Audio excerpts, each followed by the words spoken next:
madness. Protest. Don't be afraid of anything. They can't imprison us all. Marina Oksyanikova, who appeared in a Moscow court today facing a misdemeanor charge. The main news again, regional officials in the Black Sea port of Mariupol say hundreds of people are being held as hostages inside one of the city's hospitals after the Russians seized control of it. And the UN says the number of refugees who have fled Ukraine has surpassed 3 million. And that is the latest feature story news. Simon Marks reporting. Hundreds of exasperated Americans confirmed Thursday that, for fuck's sake, the article they just clicked on is actually a stupid video. I clicked on the story thinking I'd be in and out of there in 30 seconds, but then that little buffering thing popped up and I was like, here we go. Quickly hitting the mute button after being disoriented by a loud blast of noise from some stupid ad for Hotels.com. Many of the deceived then scanned the webpage for some corresponding write-up so that they could simply read in peace, but reports indicated that would just be too convenient, wouldn't it? Look, I don't want to watch a report or interview or panel discussion or whatever the hell this is. I just want to skim an article real quick and move on with my day. This is bullshit. After seriously considering hitting the back button on their browsers, sources say the majority of readers decided to just let the video play out. You know what? I'll watch the thing, and I'll probably watch the next video that automatically loads afterwards. This is the Onion News Network.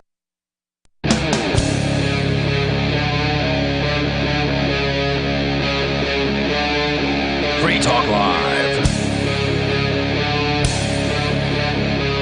It is Free Talk Live, and you can join us. Bring up whatever is on your mind here. The number is 603-283-6160. That's 603-283-6160. Got lots in the news to discuss here tonight, including a complete ban on Bitcoin vending machines, Bitcoin ATMs in the United Kingdom. We'll talk about what's going on over there. Of course, with you in the studio tonight, it's Ian, Aria, and Conan. Also, whatever's going on in Russia, Ukraine, there's always new crazy information about that. What is true is, of course, the big question. And wholesale prices are now over 10%. Wholesale price increases. So wholesale, they call it the wholesale price. What is it? The producer price index. That's what it's called. So it's hit now a record high. Double digits for the first time in the history of them recording this number. So, yay! We're moving up. We're bone fever number one. Will someone ask Putin why he did this to us? There's certainly a lot of bad news to talk about here tonight, but we're going to start with surprising good news. Yeah, every now and then it seems like they throw us a bone, and maybe it's a distraction. You know, maybe it's just take this one. Maybe it's just to maybe a little alleviate some of the pain, the struggle of inflation and war and masks. People still wearing masks in their car by themselves. But this from NBCNews.com, Washington. The Senate approved legislation Tuesday that would make daylight savings time permanent in the U.S. starting next year. And that headline, what does that even mean? Well, I didn't know this until Mark explained it to me at some point last year, because Mark gets off on talking about daylight savings. Evidently, daylight savings happens during the spring and lasts through the winter. Yeah, I have to look it up. November. When I saw the headline today, I had to look it up to see, okay, is that right? Is that what we're in now, or was that what we just left? It turns off in November, which is the opposite of what you would expect, because you would think winter time would be the time you needed to save daylight. And daylight savings, that's a misnomer anyway. You're just moving daylight. It's shifting. Yeah, you're not creating more of it. It's double speak. This is what the government does. This is how they get these types of things passed. That's how they get the Patriot Act passed. It's still amazing. They call it something that's just upside down wrong, and then they feed it to us, and then we suck it up. Can you imagine Benjamin Franklin going in there and be like, "Hey guys, I've got this idea, right? I smoked a bunch of pot last night, but hear me out." With Jefferson. Benjamin Franklin. This goes back to he was with right? Franklin, Jefferson. They were both smoking. Oh, they were smoking Jefferson's weed, dude. Oh yeah, well obviously. And they're like, okay, so what we're gonna do is every year we're gonna jump the clock forward and then jump it back again. It really goes back that long? Yeah. Oh my well, God. according to this article, it was early 1900s for farmers. Wow. But I've heard it was Germany that did it for the war effort. And who knows? But I know Franklin was talking about it. You know those government guys, they love being able to say, we control time itself. Oh well, not after this. But See, I thought about that as well. If it passes. They're like, we have to delay this until 2023 because airlines are going to have to, adjust their programming so the clocks don't automatically change or whatever. But if the market really demanded time to not change, they could just do that. Yeah, get it done. Hey, you know what? Arizona and Hawaii have been doing it forever.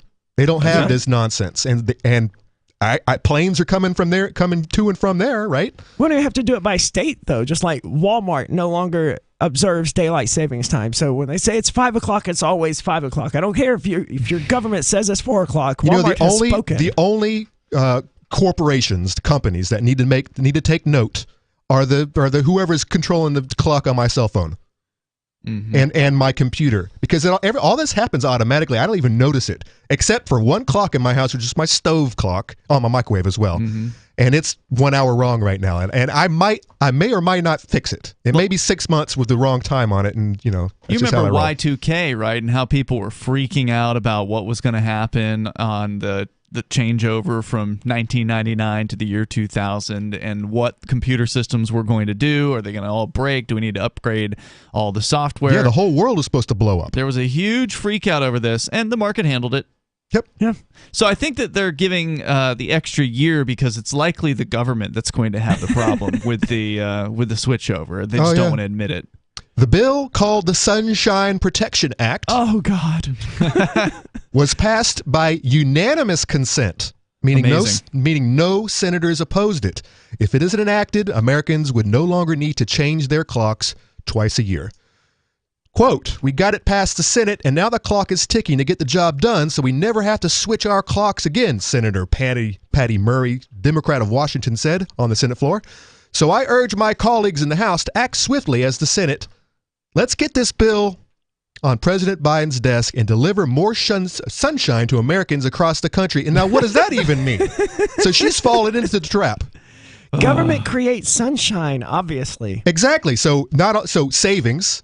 This law saves us time somehow.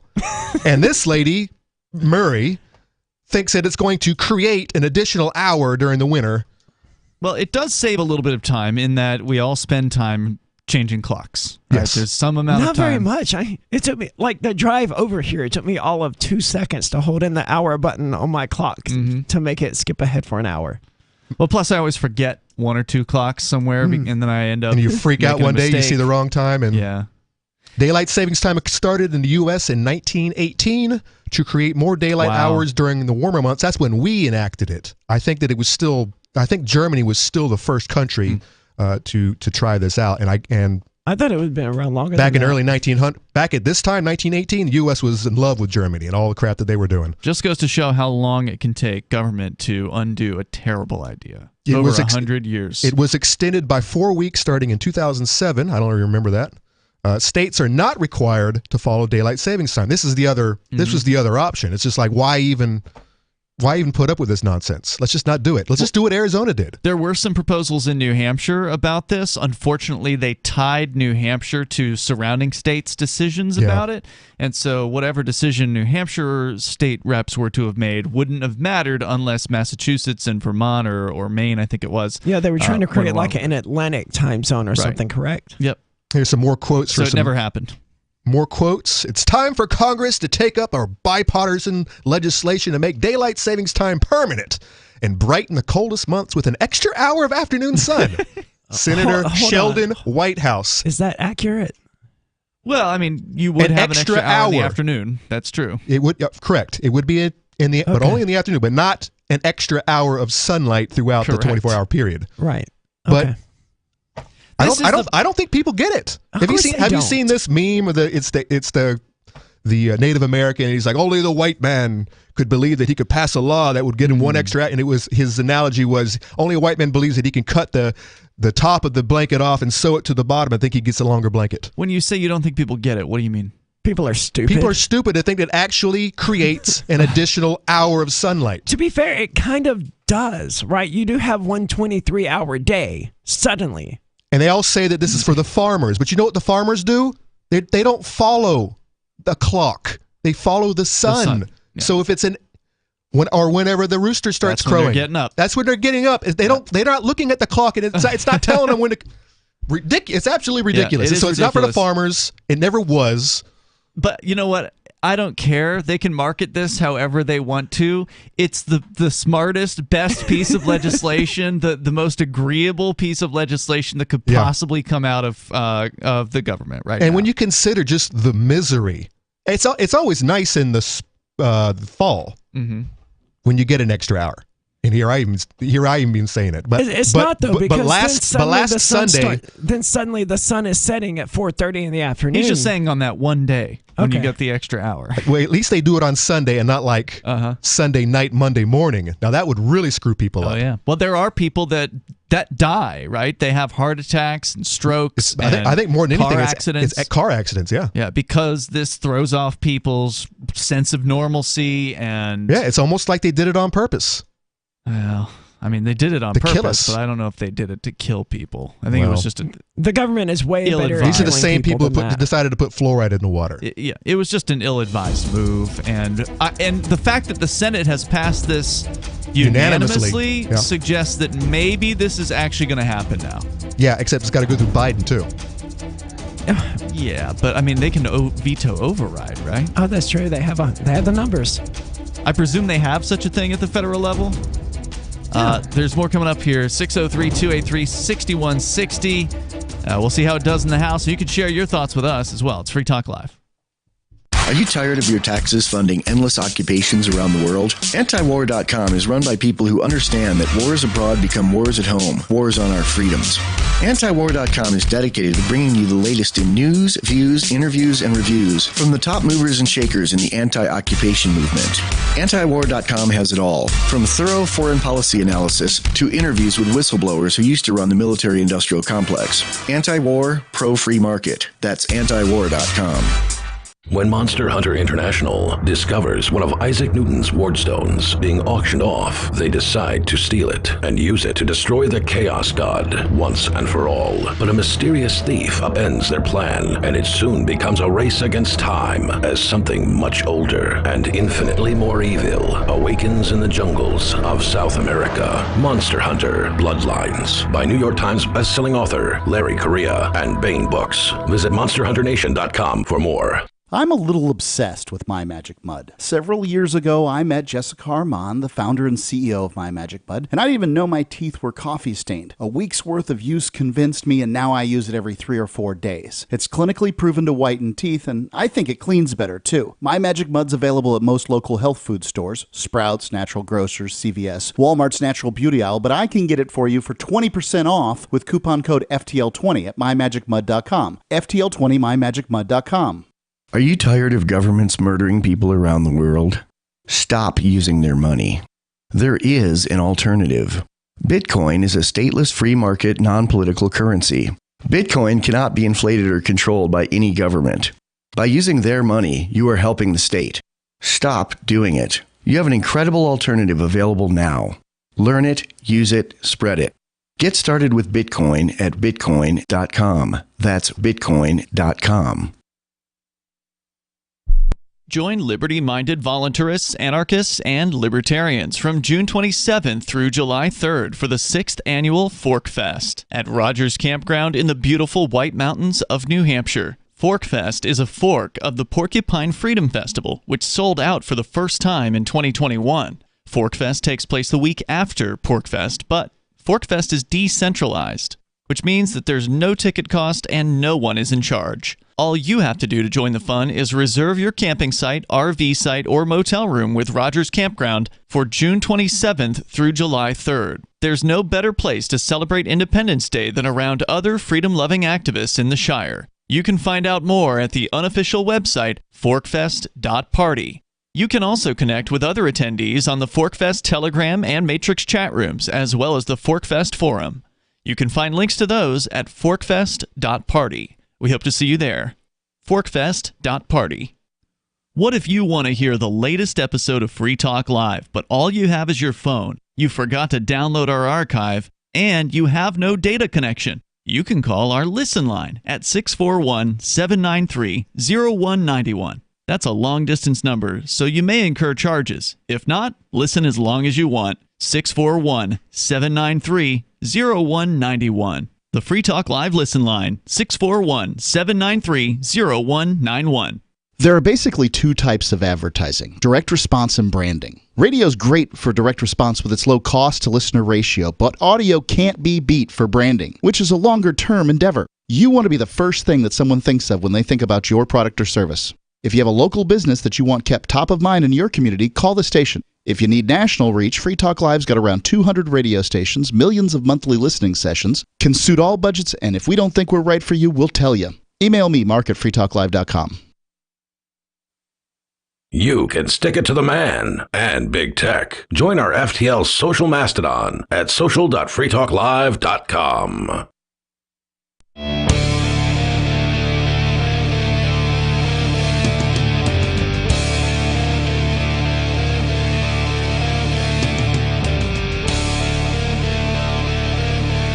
This is Free Talk Live, and you can join us here. The number is 603-283-6160. That's 603-283-6160. Joining you in the studio tonight, you've got Ian. Aria. And Conan. Phones are open. Of course, you can bring up anything you want. Coming up, we're going to get into some...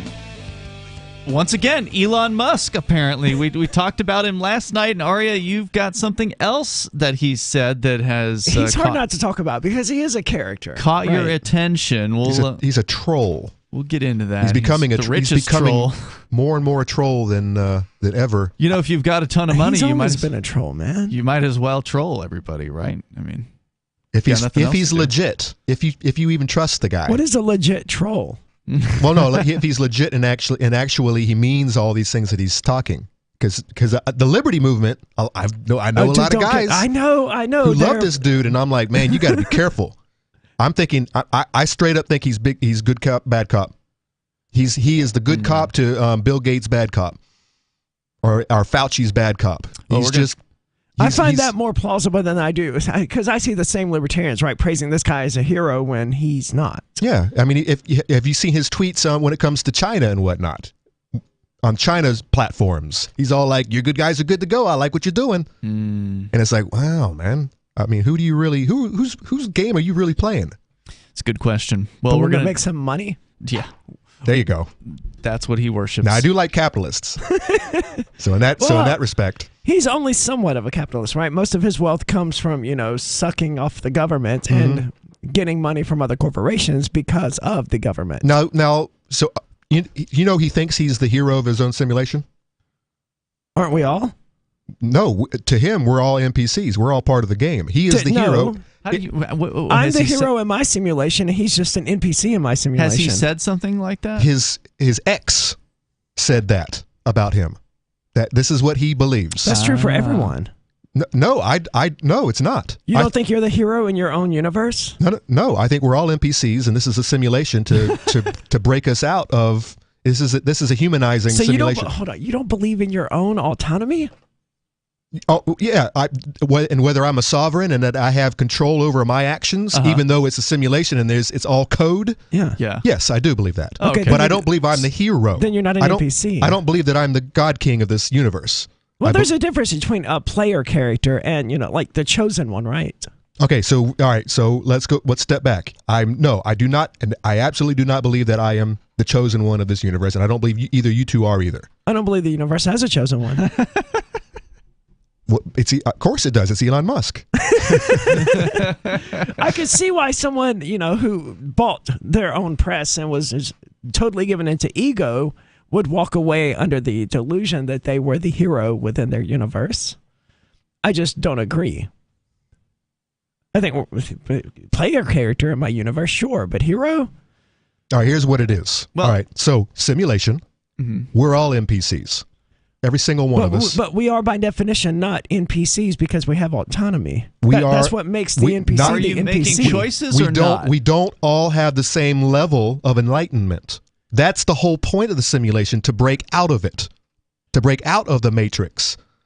So we're all at different levels. I would say that still we isn't three... what defines an NPC, though. An NPC is someone who just reacts based on programming and doesn't have independent thought and independent will. You have some NPCs that don't say anything. You have some that are just there to get eaten by the monster. You have some that actually will carry dialogue with you. They actually, what's the code test where you yes or no, yes, no, yes, no? Turing test? I'll come back to that. There are different levels of enlightenment, autonomy, and I think that we just in our daily lives, looking at these silly articles and talking about them on air and thinking about these things, we have and questioning, especially questioning authority. We're at a different level. But you still say that we're NPCs. Correct. I think you're playing a game. But and the point of the game is to win. No, see, Conan, you play games. You know the difference.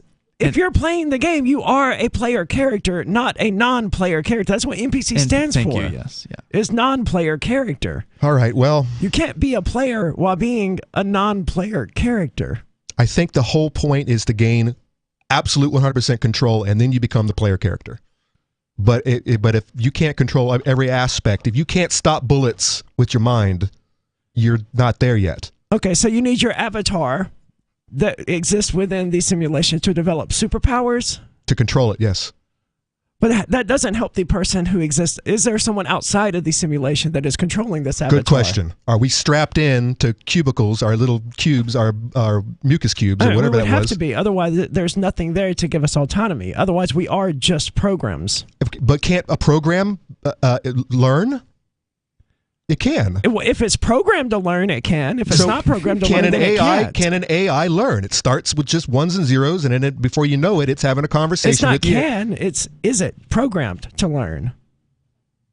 Or is it just giving? Because it's not going to learn if it's not programmed to learn. Or if it doesn't choose to, which is the problem with a lot of the if it's NPCs not programmed in to this have world. Choice, it can't make that choice. I'm thinking. All right. Well, I'm thinking that everyone was given the option to break out if they choose to. Most people choose not to. They don't question it. So then you're saying they're not non-player characters. They're true. They're, I guess, in Arya's definition, they are the true non-player characters that will never evolve. But they're player characters who just, they've dedicated their lives to living out their Second Life fantasy and to forget that it's a fantasy. And my question is, are those in fact non-player characters? They have delved so deep into their fantasy, their escapism, that now, but they have actually become. I would say no, just like David Duchovny never really became Fox Mulder. He was always just an actor playing that character.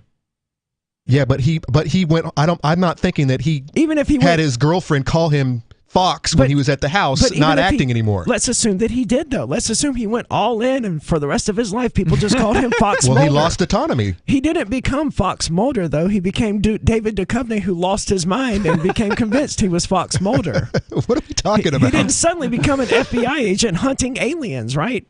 This didn't actually happen, right? No. David Duchovny doesn't actually believe he's Fox Mulder. That was just an example of an actor I didn't know if that was in the playing a news role, and I right? missed something.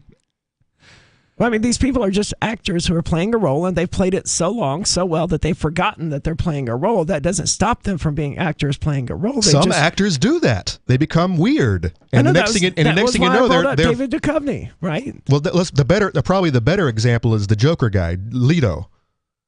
His own coworkers weren't having it because he was bringing dead birds as gifts to people, and he was always in character. And that's a certain type of acting, though, isn't it? Is it what they call it? Is that method acting? Method acting, where they're always in character. And some people take it way too far. I think Jim Carrey did it in The Man Over the Moon when he was doing that comedian. Yeah, some people take it over the top, and it's like, are you really still in control? And or have you become this person? Are you even in control of your body anymore, what's coming out of your mouth, or have you been taken over by the machines?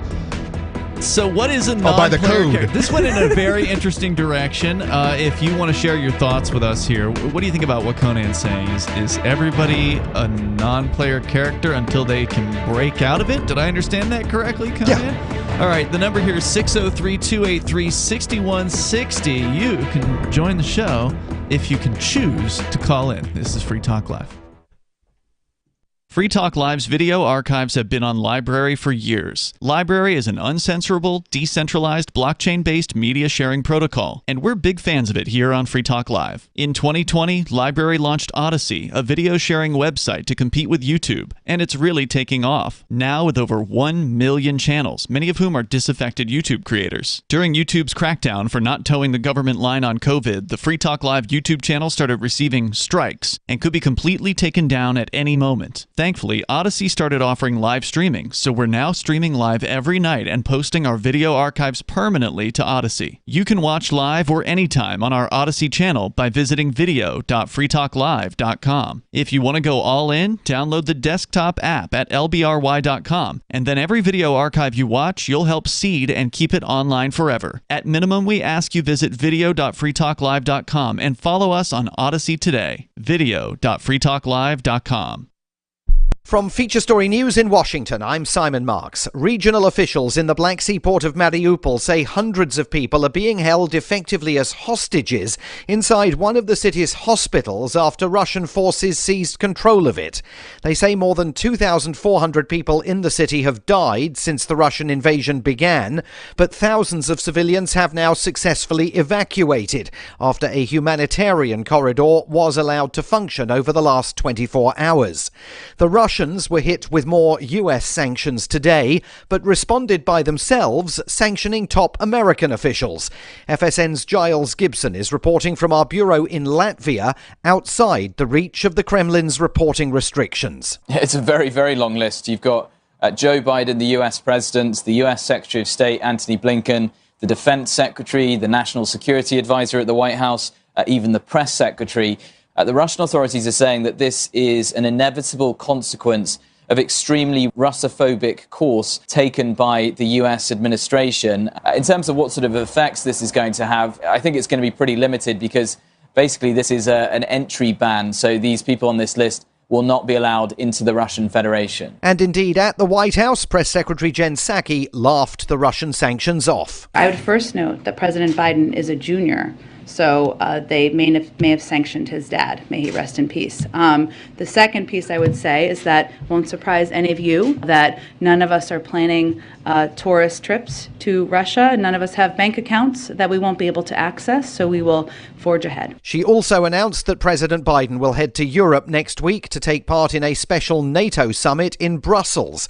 The Prime Ministers of Poland, Slovenia and the Czech Republic, all members of NATO, have been holding talks in Kiev with Ukrainian President Volodymyr Zelensky. In a virtual address to Canadian lawmakers, President Zelensky appealed for more help against the Russian invasion and again called for a no-fly zone over his country. Speaking through an interpreter, Zelensky said Ukraine wants freedom. I would like you to understand what we feel every day. We want to live and we want to be victorious. We want to prevail for the sake of life. And tomorrow he will make an address to a joint session of the US Congress. In other developments, the UN says more than 3 million people have now fled Ukraine. One of the world's most experienced war zone cameramen has died in Ukraine. Pierre Zakreshki of Fox News was killed yesterday when his vehicle came under fire just outside Kiev. He was 55. Fox says local producer Sasha Kuvshinova also died. She was just 24. And correspondent Benjamin Hall remains in serious condition in hospital. From bureaus worldwide, this is FSN. Don't miss a moment of Free Talk Live. Get our archives daily via our podcast at feeds.freetalklive.com.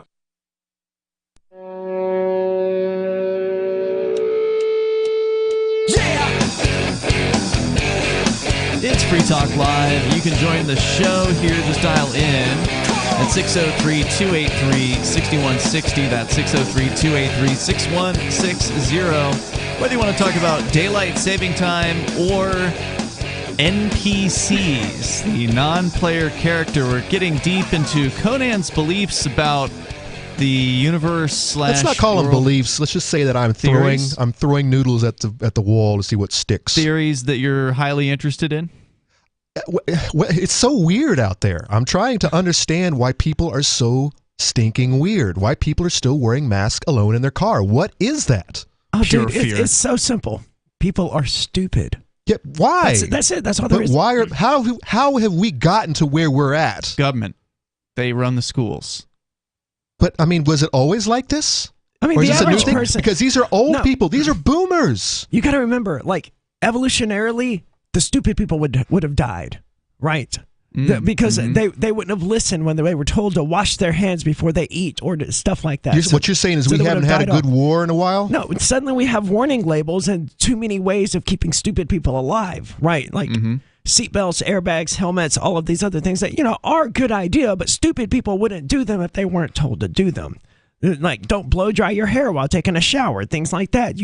Survival of the fittest has been overridden, is what you're saying. Yes, absolutely. The average survival rate now is significantly higher than it was. So just like a cat has, 9 kittens or whatever, most of them are going to die off. That used to sort of be the case with humans. That's why our grandparents had, 9 kids or whatever. Now they only have 2 or 3. But you're not getting the best anymore. You're just getting whichever random 3 happen to pop out. And maybe they're all right. But I don't know. Looking around, I'm like, there sure are a lot of people, Yeah, but a lot of this weirdness is coming from people who, well, we just said government, and I was about to say educated, people who are educated, who should know better, and yet so you think that they would have a clue. They would do their own research. They would question, life, the science, government, and yet they don't. They're following right along with it. Well, that's what the system's been designed for. I mean, there was a time when it's always been like that. It's ever since we were in caves when you had the head honcho caveman who's beating others over the head to take control, to take the alpha. It's been like that since day one. And but you what's different? What would have happened back then? The person who had the evolutionary trait to speak up and say, hey, no, I'm not listening to you just because you came in here and busted a bunch of skulls. He either took over or became an outcast, and if he became an outcast, a lone wolf. He gets his skull broken in, and he dies and doesn't procreate. So you end up breeding the obedience characteristic into people because the ones who weren't obedient got their heads busted in by the guy who came in with the club. So idiocracy. It's really more of a documentary than anything else. The one dystopian fiction that floats around out there. Everyone says they had the timelines and you are here, or the Venn diagrams, and which one of these dystopians are we actually in right now? We are not far from putting Bondo on our crops. You're absolutely right about that. Was that what they called it? Bondo? Brondo. Okay, basically Gatorade. It's got electrolytes. It should be good for them, right? That's what plants crave. No, so I'm just floating ideas. We were talking Elon, and he's a huge proponent of the simulation theory. Thinks he's his own God king and his version. It's a neat idea. I do think a lot of this coming back to simulation, or the embracing of simulation, is basically a lot of godless people who basically have been blasting creator theory all to hell, and yet they turn right around and make up their own creator theory, which is what simulation is. It's something was built. Maybe our ancestors, maybe it's alien life who are just running. Did the simulation theory exist before the Matrix came out? Oh yeah. Okay. Just curious. Where do you think they got their ideas from? In fact, if you talk to the naysayers, the Wachowskis ripped off a lot of people to make that movie. Well, you got to borrow ideas. Well, yeah. There's nothing new under the sun. Right. And haters gonna hate. It's a good movie. Yeah, it's one of the best, but hands down. And I'm taking red pill. It's ours. You left, you can't have it back.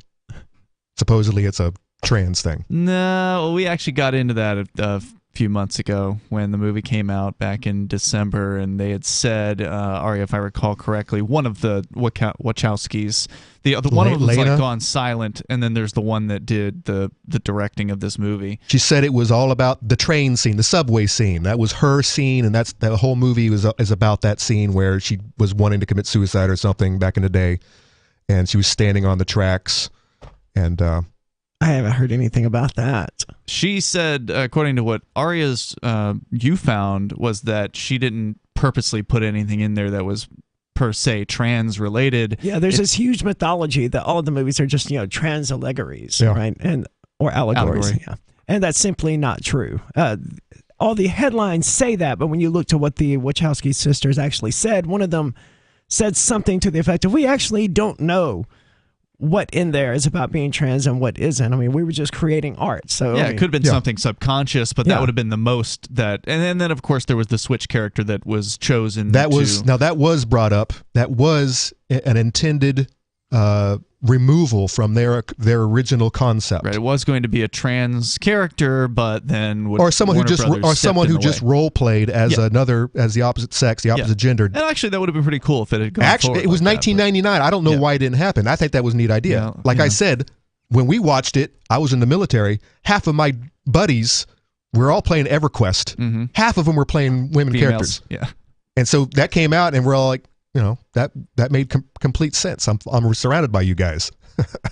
Yeah, so let's go back to Elon Musk here because Aria, you had a story about him that you wanted the to whole share. reason we got into simulation theory and all of that was because you mentioned that Elon Musk's ex-girlfriend had accused him of believing that he's the hero in his own universe or whatever, something to that effect.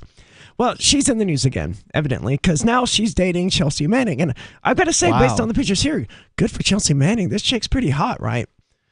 Grimes. I don't even know her first name. The article doesn't say her name. No, that is her name. She's one of those one names like Prince. And she chose Grimes. Doesn't sound like someone very clean. No. So evidently, Elon Musk is being accused of sharing a transphobic meme following reports of Grimes dating Chelsea Manning after it appeared on Consequence, whatever that is. Oh, I just realized. I just put this together. I'm sorry. I'm steamrolling you. Go ahead. No, go ahead. No, I just realized. So Musk has just put out this new Netflix meme. Yeah. Musk isn't aware of what his ex is doing with Chelsea Manning. Yeah, but we all just found out. Maybe he just found out too. I don't think he's paying any attention to her. And I think this notion that, he's paying attention to his ex and he's posting this meme that happens to contain a trans joke because his ex is dating a trans person, that's silly.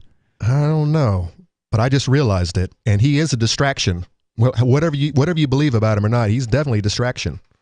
So I looked at the meme in question because the article here, they were too cowardly to actually share it. They even said, we're not going to share it in this article, but you can find it here. Oh my God. Right. And you do your own research. I thought we weren't allowed to do that. And it's just that Hispanic guy, I forget his name, sitting on a park bench, overweight. It's very badly edited for whatever reason. And Pablo Escobar, the character. Yes, that's it. Yeah, it's from some movie. And it says, Netflix waiting for the war to end to make a movie about a black Ukraine guy falling in love with a transgender Russian soldier. And that's funny. It's kind of funny. It's not funny. It's like, haha, I get it. Especially if you consider all the nonsense that Netflix is putting out these days. It's like they're at the bottom of the barrel. It's just scrounging around down there looking for new ideas. But see, it's a bad joke. The Russian soldier wouldn't be the trans one. Because Russians kill trans people. Well, yeah, but also the black guy wouldn't be from Ukraine either because there aren't that many black people in Ukraine. No, the black guy would have to be from Russia, but the trans person would have to be from Ukraine in order for this to make any sense at all. What do neo-Nazis think about trans? I don't think they're fans. That's why I'm saying. You're saying the trans would have to be from Ukraine, but they have a problem, right-wing problem. Well, they're not fans of Jews either, but they're allowing a Jewish president. I don't know if they voted for that guy. All right, we're going to continue here. The number, if you want to join the show, is 603-283-6160. That's 603-283-6160. You can bring up whatever's on your mind, your thoughts on the latest trans controversy. We got something else, too, coming up. It's Free Talk Live in this vein.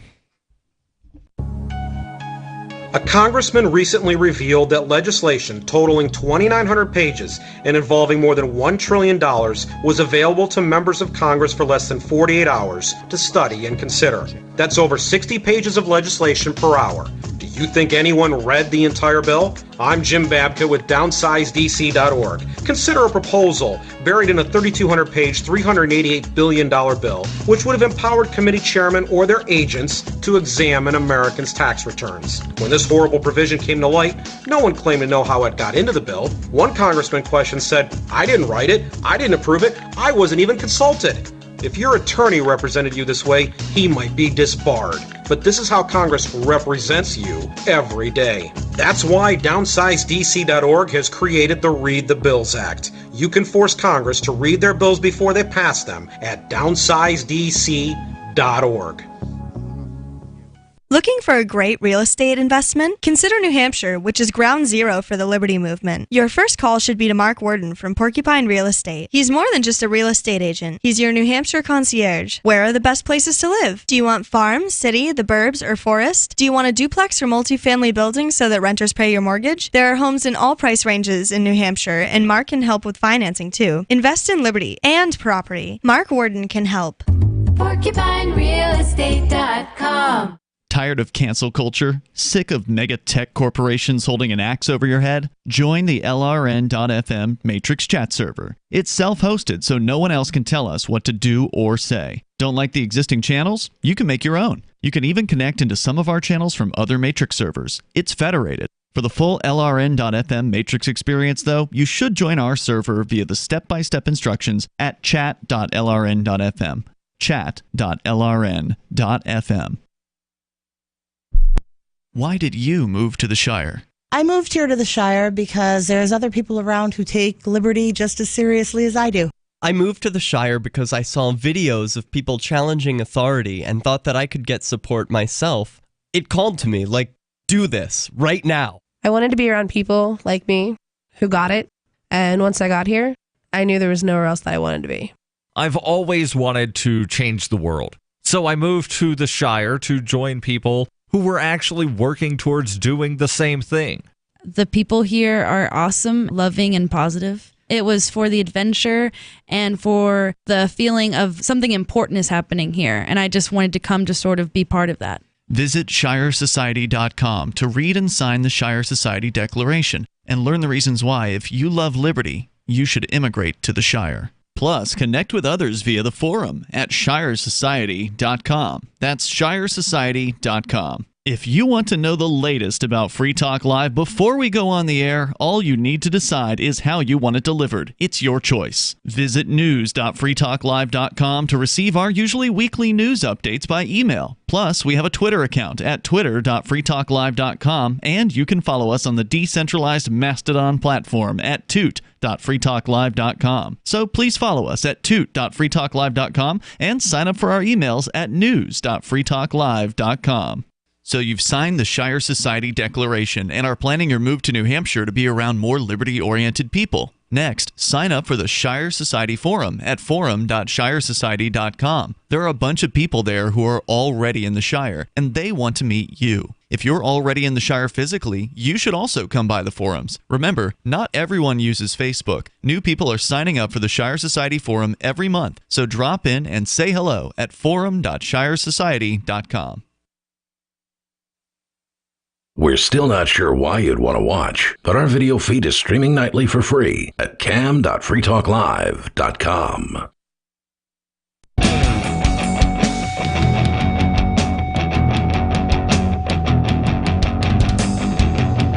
It's Free Talk Live. Phones are open here, and you can join the show. Just dial in at 603-283-6160. That's 603-283-6160. We're once again talking about Elon Musk 2 nights in a row. Apparently, people are all upset about a tweet that he made, which was not even a great joke, but kind of funny. Like, okay, I get it. He's making fun of Netflix, and it should have just ended there. But yeah, no. I don't see how it's making fun of trans people. No, I don't think it was either. But, well, they think it was. Reread it if you don't mind, since people are always just tuning in here. And by the way, the number again is 603-283-6160. And I do want to say thank you to James Hellerman, who is a Free Talk Live supporter of our AMPS program. You can join our Patreon, as James has done. He's a gold level, which means he's doing at least $10 a month. We only ask for $5, but thank you, James, for supporting what we do here and helping us advertise, market, promote, and support Free Talk Live and getting on new radio stations with the ideas of freedom. So if you appreciate what we do, like James, go to amps.freetalklive.com and you can get signed up there. And now, what's the name of the meme template? It's the sad man at the bench guy or something? Pablo Escobar.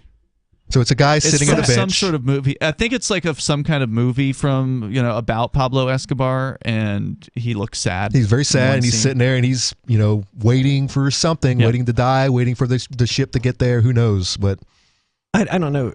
The meme itself says, Netflix waiting for the war to end to make a movie about a black Ukraine guy falls in love with a transgender Russian soldier. I said it earlier, but I fixed some of the obvious grammatical mistakes with it, and this time I just didn't bother to. What I want to know is, why did Elon Musk change his Twitter name to Ilona Musk? Huh. Really? Because it sounds more feminine? See, that's more... I mean, if you want to call the guy transphobic... Call attention to that and not this stupid meme. Yeah, they took that one girl, the that meme one actor. Isn't transphobic. It's just stupid. They took that one actor apart when she changed her pronouns to beep bop boop. Hold on. Who? The Mandalorian actress who got canceled. I don't remember. I didn't watch any of that. However, well, okay. Before you go on, I did not know he changed his Twitter handle. Now that sounds like he's trolling. Yeah, it does. That sounds like he heard the trans people, some of them, the community. What do they call themselves? The community or something like that. That's what people call them. That they I don't know got that they upset. actually call themselves. No, that. they call themselves something like that, and they capitalize The Collective? it. The collective. The that's it. Collective. And they got, What? They got really pissed at me because I'm not part of it. No crap. Or because I go against, quote, the collective, capital C.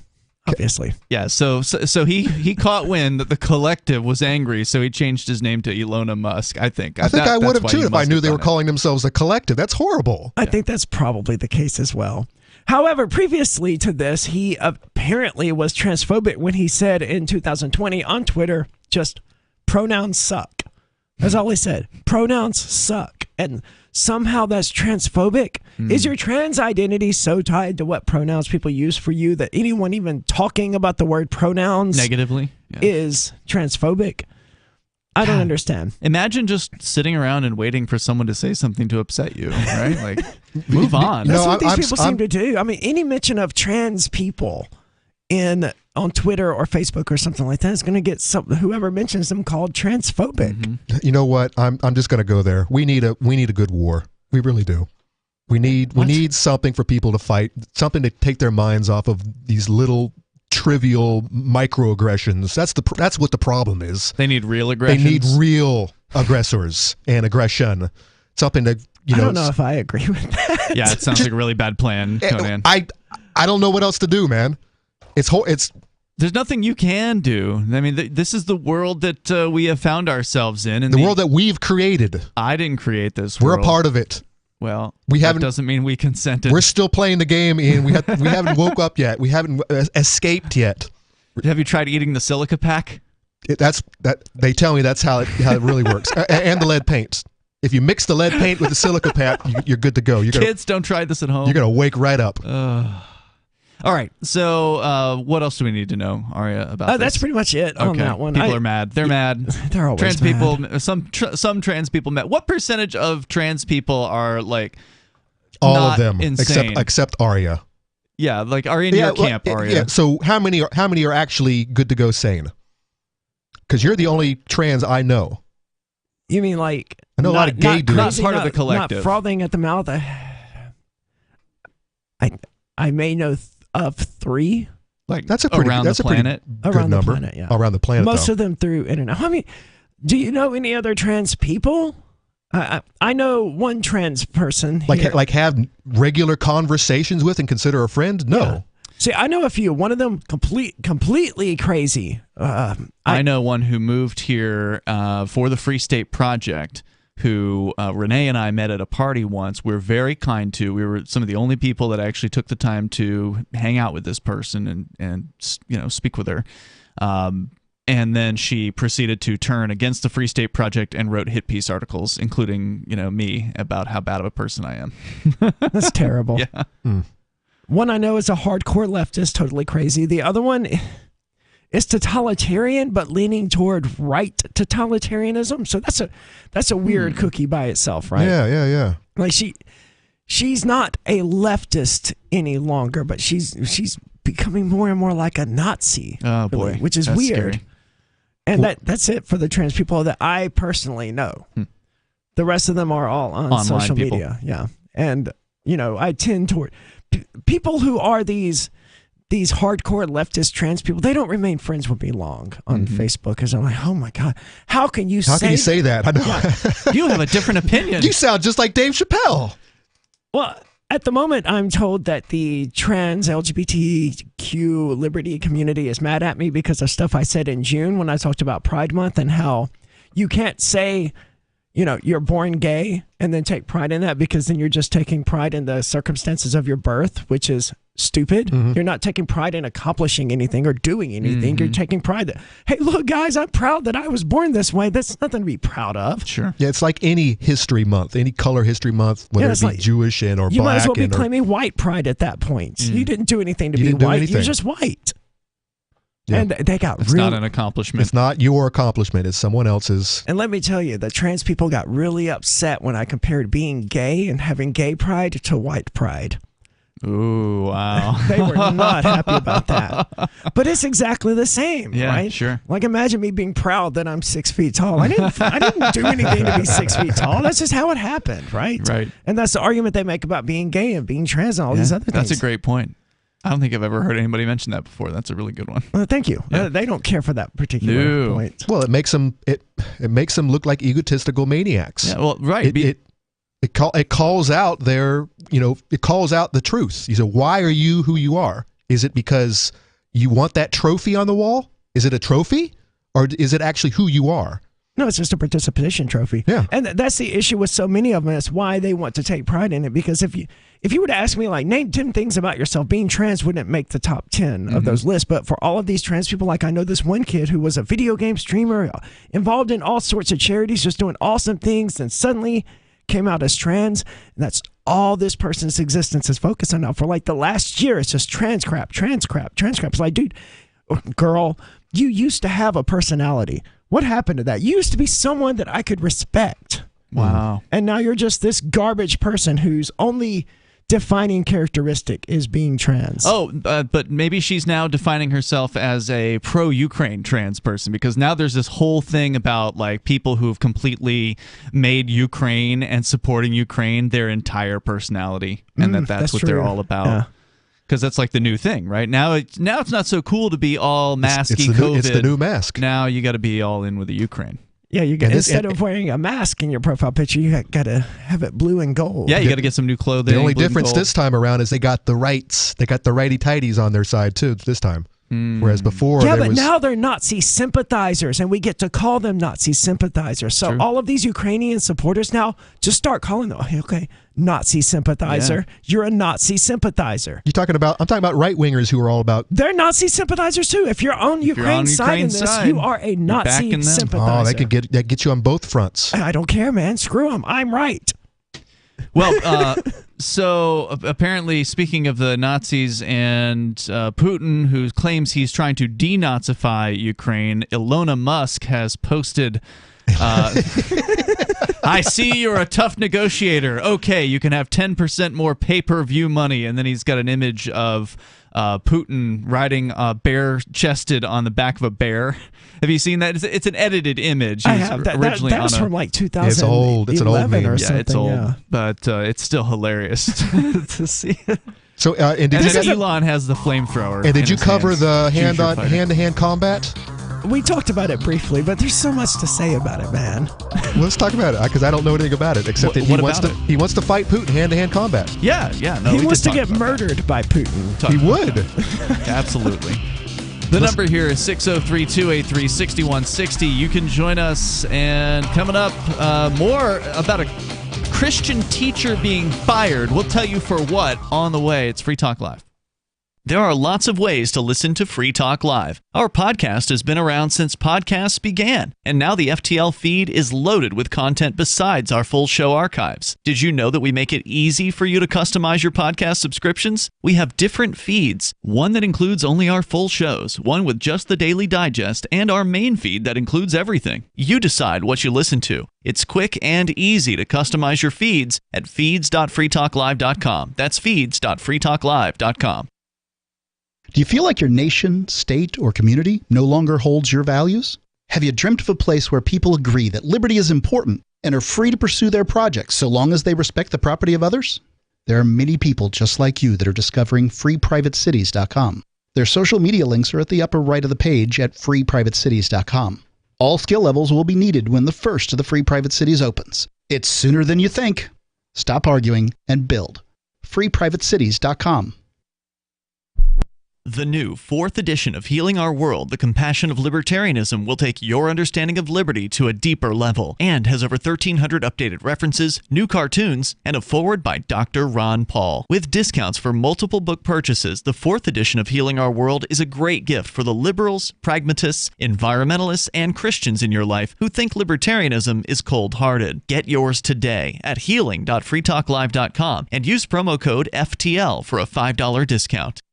What if you want to hear the latest episode of Free Talk Live, but all you have is your phone, you forgot to download our archive, and you have no data connection? You can call our Listen line at 641-793-0191. That's a long-distance number, so you may incur charges. If not, listen as long as you want. 641-793-0191. The Free Talk Live Listen line, 641-793-0191. You're listening to the live edition of Free Talk Live. Hour number 2 is next after the news here on the Liberty Radio Network at LRN.FM. From Feature Story News in Washington, I'm Simon Marks. Regional officials in the Black Sea port of Mariupol say hundreds of people are being held effectively as hostages inside one of the city's hospitals after Russian forces seized control of it. They say more than 2,400 people in the city have died since the Russian invasion began, but thousands of civilians have now successfully evacuated after a humanitarian corridor was allowed to function over the last 24 hours. The Russians were hit with more US sanctions today, but responded by themselves, sanctioning top American officials. FSN's Giles Gibson is reporting from our bureau in Latvia, outside the reach of the Kremlin's reporting restrictions. It's a very, very long list. You've got Joe Biden, the US president, the US Secretary of State, Antony Blinken, the Defense Secretary, the National Security Advisor at the White House, even the Press Secretary. The Russian authorities are saying that this is an inevitable consequence of extremely Russophobic course taken by the US administration. In terms of what sort of effects this is going to have, I think it's going to be pretty limited because basically this is an entry ban. So these people on this list will not be allowed into the Russian Federation. And indeed, at the White House, Press Secretary Jen Psaki laughed the Russian sanctions off. I would first note that President Biden is a junior.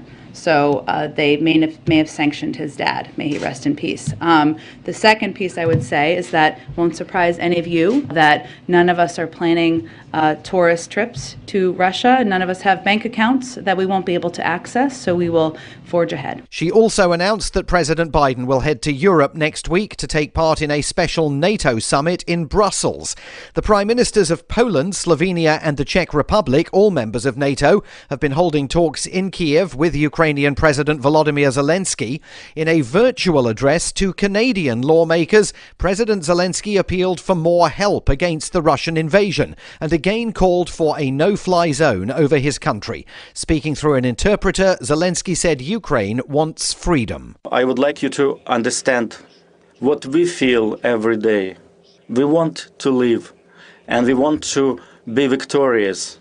We want to prevail for the sake of life. And tomorrow he will make an address to a joint session of the US Congress. In other developments, the UN says more than 3 million people have now fled Ukraine. One of the world's most experienced war zone cameramen has died in Ukraine. Pierre Zakreshki of Fox News was killed yesterday when his vehicle came under fire just outside Kiev. He was 55. Fox says local producer Sasha Kuvshinova also died. She was just 24, and correspondent Benjamin Hall remains in serious condition in hospital. From bureaus worldwide, this is FSN.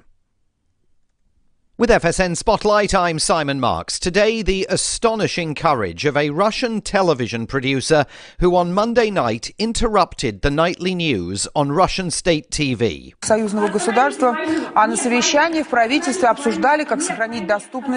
Her name is Marina Ovsyannikova. She was carrying a banner calling for an end to the war in Ukraine and urging Russians to reject the propaganda they are being told.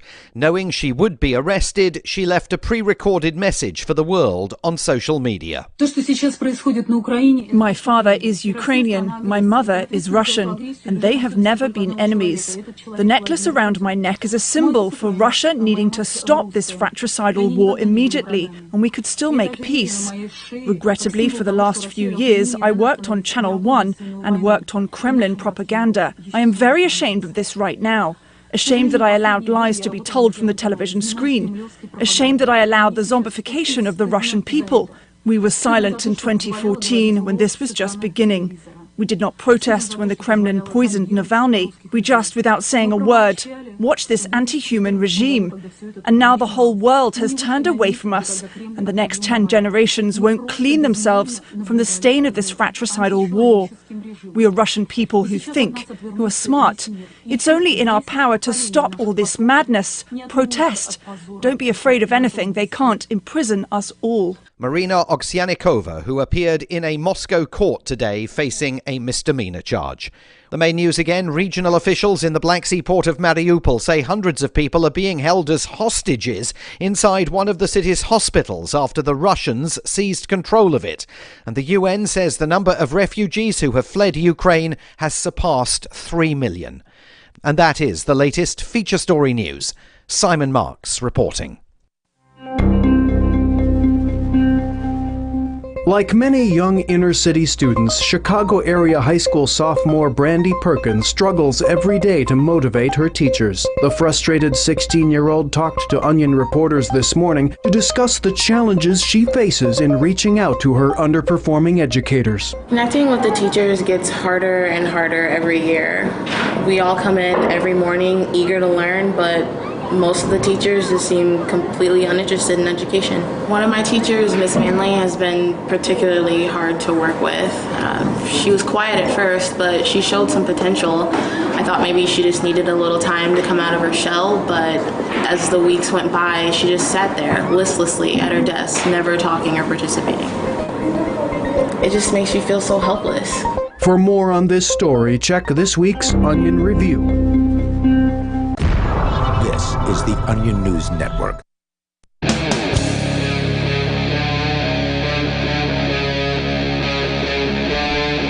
Free Talk Live. It's Free Talk Live. You can join us here. The number 603-283-6160. That's 603-283-6160. Coming up, a Christian lady has been fired from her teaching job, and we're going to find out what that was all about. That's coming up here tonight. With you, it's Ian. Aria. And Conan. And also, we will get into what is happening with Bitcoin ATMs being prohibited in the country of the United Kingdom. That's kind of a shocking headline. And we will talk about all those things and more. Plus, apparently, the Saudi Arabian government is actually now considering accepting the Chinese yuan instead of the dollar for oil sales. They're just considering it, but if if that actually were to happen, it would be a pretty big hit against the hegemony of the U.S. dollar. And we continue here, though, with your calls and thoughts. We go to, let's see, Sarah is on the line listening in New Mexico. Sarah, you're on Free Talk Live. So I've been listening to the news, and so the Chinese, they're denying that they're trading and giving money to the Russians, the economy. And Mr. Sullivan in the U.S., they're accusing China of funding Russia and giving them money to fund the war. China is definitely giving Russia money. I mean, that's China is not denying that. Are we talking about, when you say giving them money, are you talking about foreign aid, just direct handing them billions of dollars, or are we saying China's buying things from Russia to use in industry? No, but where do you get the facts, though? How do you know for sure that they are giving them money? I don't. That's a fair point. I don't know for sure. Well, that's what the Chinese are saying. They're being accused unless they have intercepted a secret code through the satellite. They could do that, track the phones. Yes, it's that teenager Sarah, who's what tracking. is your opinion on this? Do you think the Chinese government should be giving the Russian government money?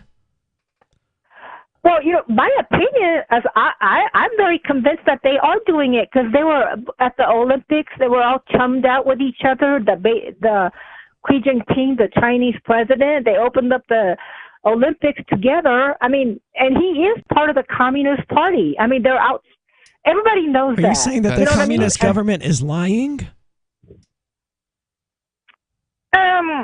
Well, I mean, in order to help out Russia, they're both communist countries. Okay, but So is the they're just- Chinese government lying about helping Russia? I really think he is. I really think they are. It's a covert. I mean, that's the only way they're going to promote communism is to have all of us buy everything from Walmart, which is made in China, and all of the shoes that we got on our foot is made in China. And the money goes to China, and then they funnel it out into Russia. And then they expand communism. So, I don't know how. I'm laughing because you present this long list of capitalist transactions and then end it with, and magically that creates communism. Sarah, let me ask you: if it's wrong for China to support Russia during this event, would you also agree that it's wrong that pretty much every other country is sending support to Ukraine? Well, I am in support of China supporting Russia. Yeah, she doesn't think it's wrong, Conan. She believes that this is a step towards communism. She thinks that Russia's the good guy here, right? She believes that Vladimir Putin is a secret communist and that everything he's doing is designed to bring back the Soviet Union. And that's why he's invaded Ukraine, is to bring back the Soviet Union. Well, that's what the talk shows she listens to tell her. That he's all about bringing Mother Russia back to its glory. Is that what conservative talk radio is saying? Because I thought that was just Sarah's opinion. No. The right wingers are all about Putin's whole goal in this is to bring Russia back to its glory days. Does Sarah listen to the right wingers though? She does. I think she listens to us. So I mean, well, we're not right wingers. But but I mean, if she'll listen to us, she'll listen to anything. Yeah, she said on the air that she listens to the former, I think, Secret Service guy Dan Bongino. Well, yeah, because you know what he says, he's saying the truth, and they'll say he's lunatic, and he'll say, well, he's a lunatic, he's nuts, that's never going to happen, and they'll say, well, they're capitalists now, why are they saying that they want to be, so I listen to it, because whatever they're saying that's a lie, the opposite is the truth, where he's expanding communism. I mean, yes. Okay, but just to clarify, you're saying the Chinese government is going to make communism possible by doing capitalism. Right. That's correct. I don't know how that follows. How are you going to transition a society who has gotten used to buying and selling things and having has a growing middle class, some level of independence for themselves economically? I'm not saying China's a free country or anything like that, but economic freedom has grown there in the last few decades. How are you going to convince that population to all of a sudden get rid of all of that and go back to being a communist dictatorship? Well, I mean, don't they have a upstanding communist party, and the president is part of the communist party? Yes, the Chinese government is officially communist. That is true. That's true. And the current president supposedly has been moving things in a less market-oriented direction. At least this is what I've heard from somebody who has lived over there or had family over there. However, the Chinese communism of today and of the last 10 or 20 years is nothing like what it was prior to that. There's a lot more going on in the marketplace now, and that is creating a lot of wealth for, as you say, Conan, the middle class that is a growing group. That's the key to success right there in any society is the middle class. Right. So you're saying wipe away the middle class. You're saying wipe away all classes, force everybody to live to the same standards, just like they do in North Korea, right? They might not get away with it this time because the people might rise up this time. Well, the thing is, I guess what they have is like a socialism mixed economy just to get money from America. So that Venezuela, if they get money, it's still a communist country. They might funnel that money back to Russia to take over Europe. Why does the Chinese communist government need money from America? Because communism can't work without a big capitalist, for your nation. I to know send that, money but in, I right? wanted to hear Sarah say that. Here's what I want to know, Sarah. This is the most important question ever. I found out that your grandmother is an immigrant from China. Korea. From Korea? Yeah. She was fleeing communism. I was told your grandmother fled communism to come here to be free. That's correct. So I'm very curious as to how you came about your belief system. When a man loves a woman. After that. Go ahead, Sarah. After that. Okay, so actually my mom's side of the family is actually from North Korea.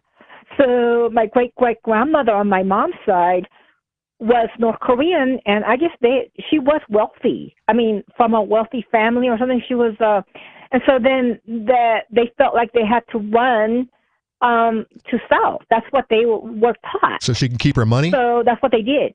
Huh? And then but the thing about it is that she said she was wealthy.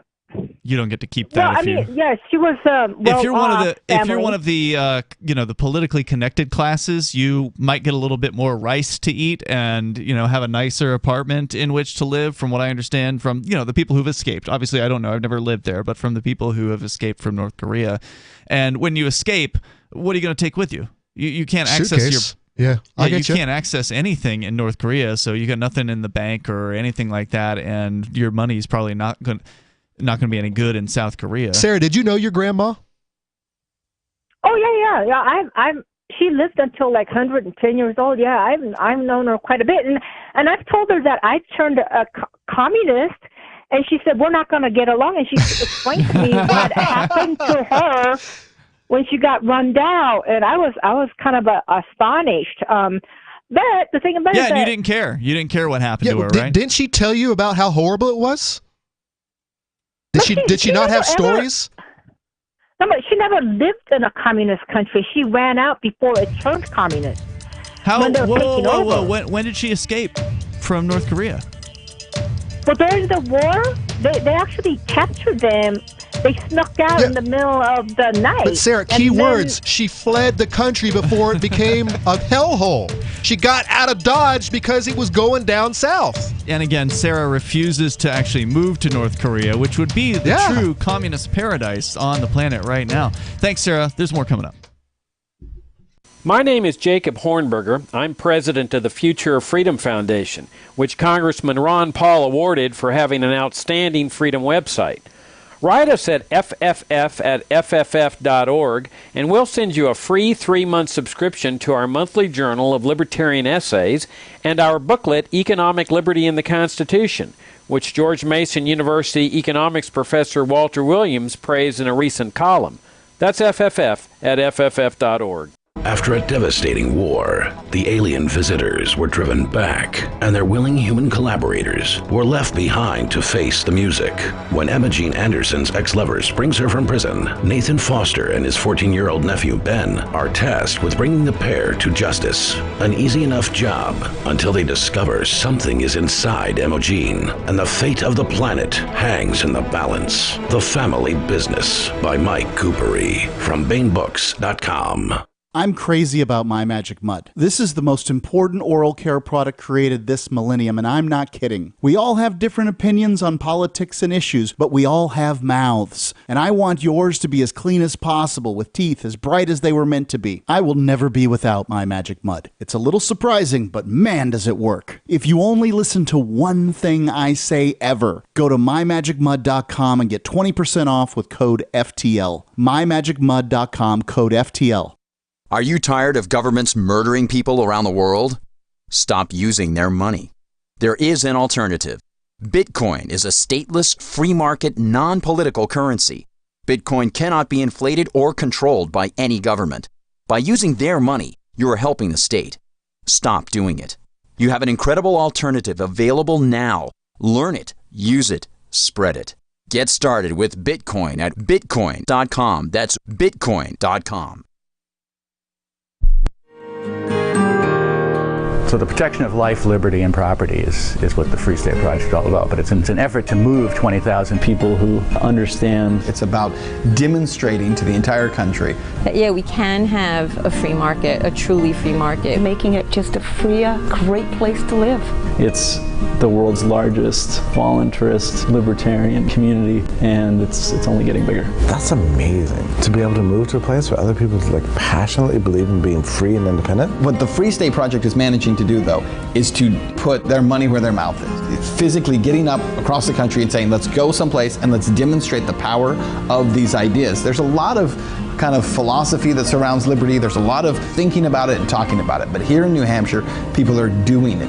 101 Reasons Liberty Lives in New Hampshire, a documentary by Free State Project Early Movers. Watch it free at 101reasonsfilm.com. 101reasonsfilm.com. Tired of cancel culture? Sick of mega tech corporations holding an axe over your head? Join the LRN.FM Matrix chat server. It's self-hosted, so no one else can tell us what to do or say. Don't like the existing channels? You can make your own. You can even connect into some of our channels from other Matrix servers. It's federated. For the full LRN.FM Matrix experience, though, you should join our server via the step-by-step instructions at chat.lrn.fm.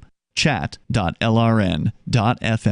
There are basically two types of advertising, direct response and branding. Radio's great for direct response with its low cost to listener ratio, but audio can't be beat for branding, which is a longer-term endeavor. You want to be the first thing that someone thinks of when they think about your product or service. If you have a local business that you want kept top of mind in your community, call the station. If you need national reach, Free Talk Live's got around 200 radio stations, millions of monthly listening sessions, can suit all budgets, and if we don't think we're right for you, we'll tell you.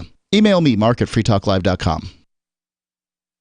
You can help spread the ideas of liberty with our Patreon for just $5 per month at amps.freetalklive.com.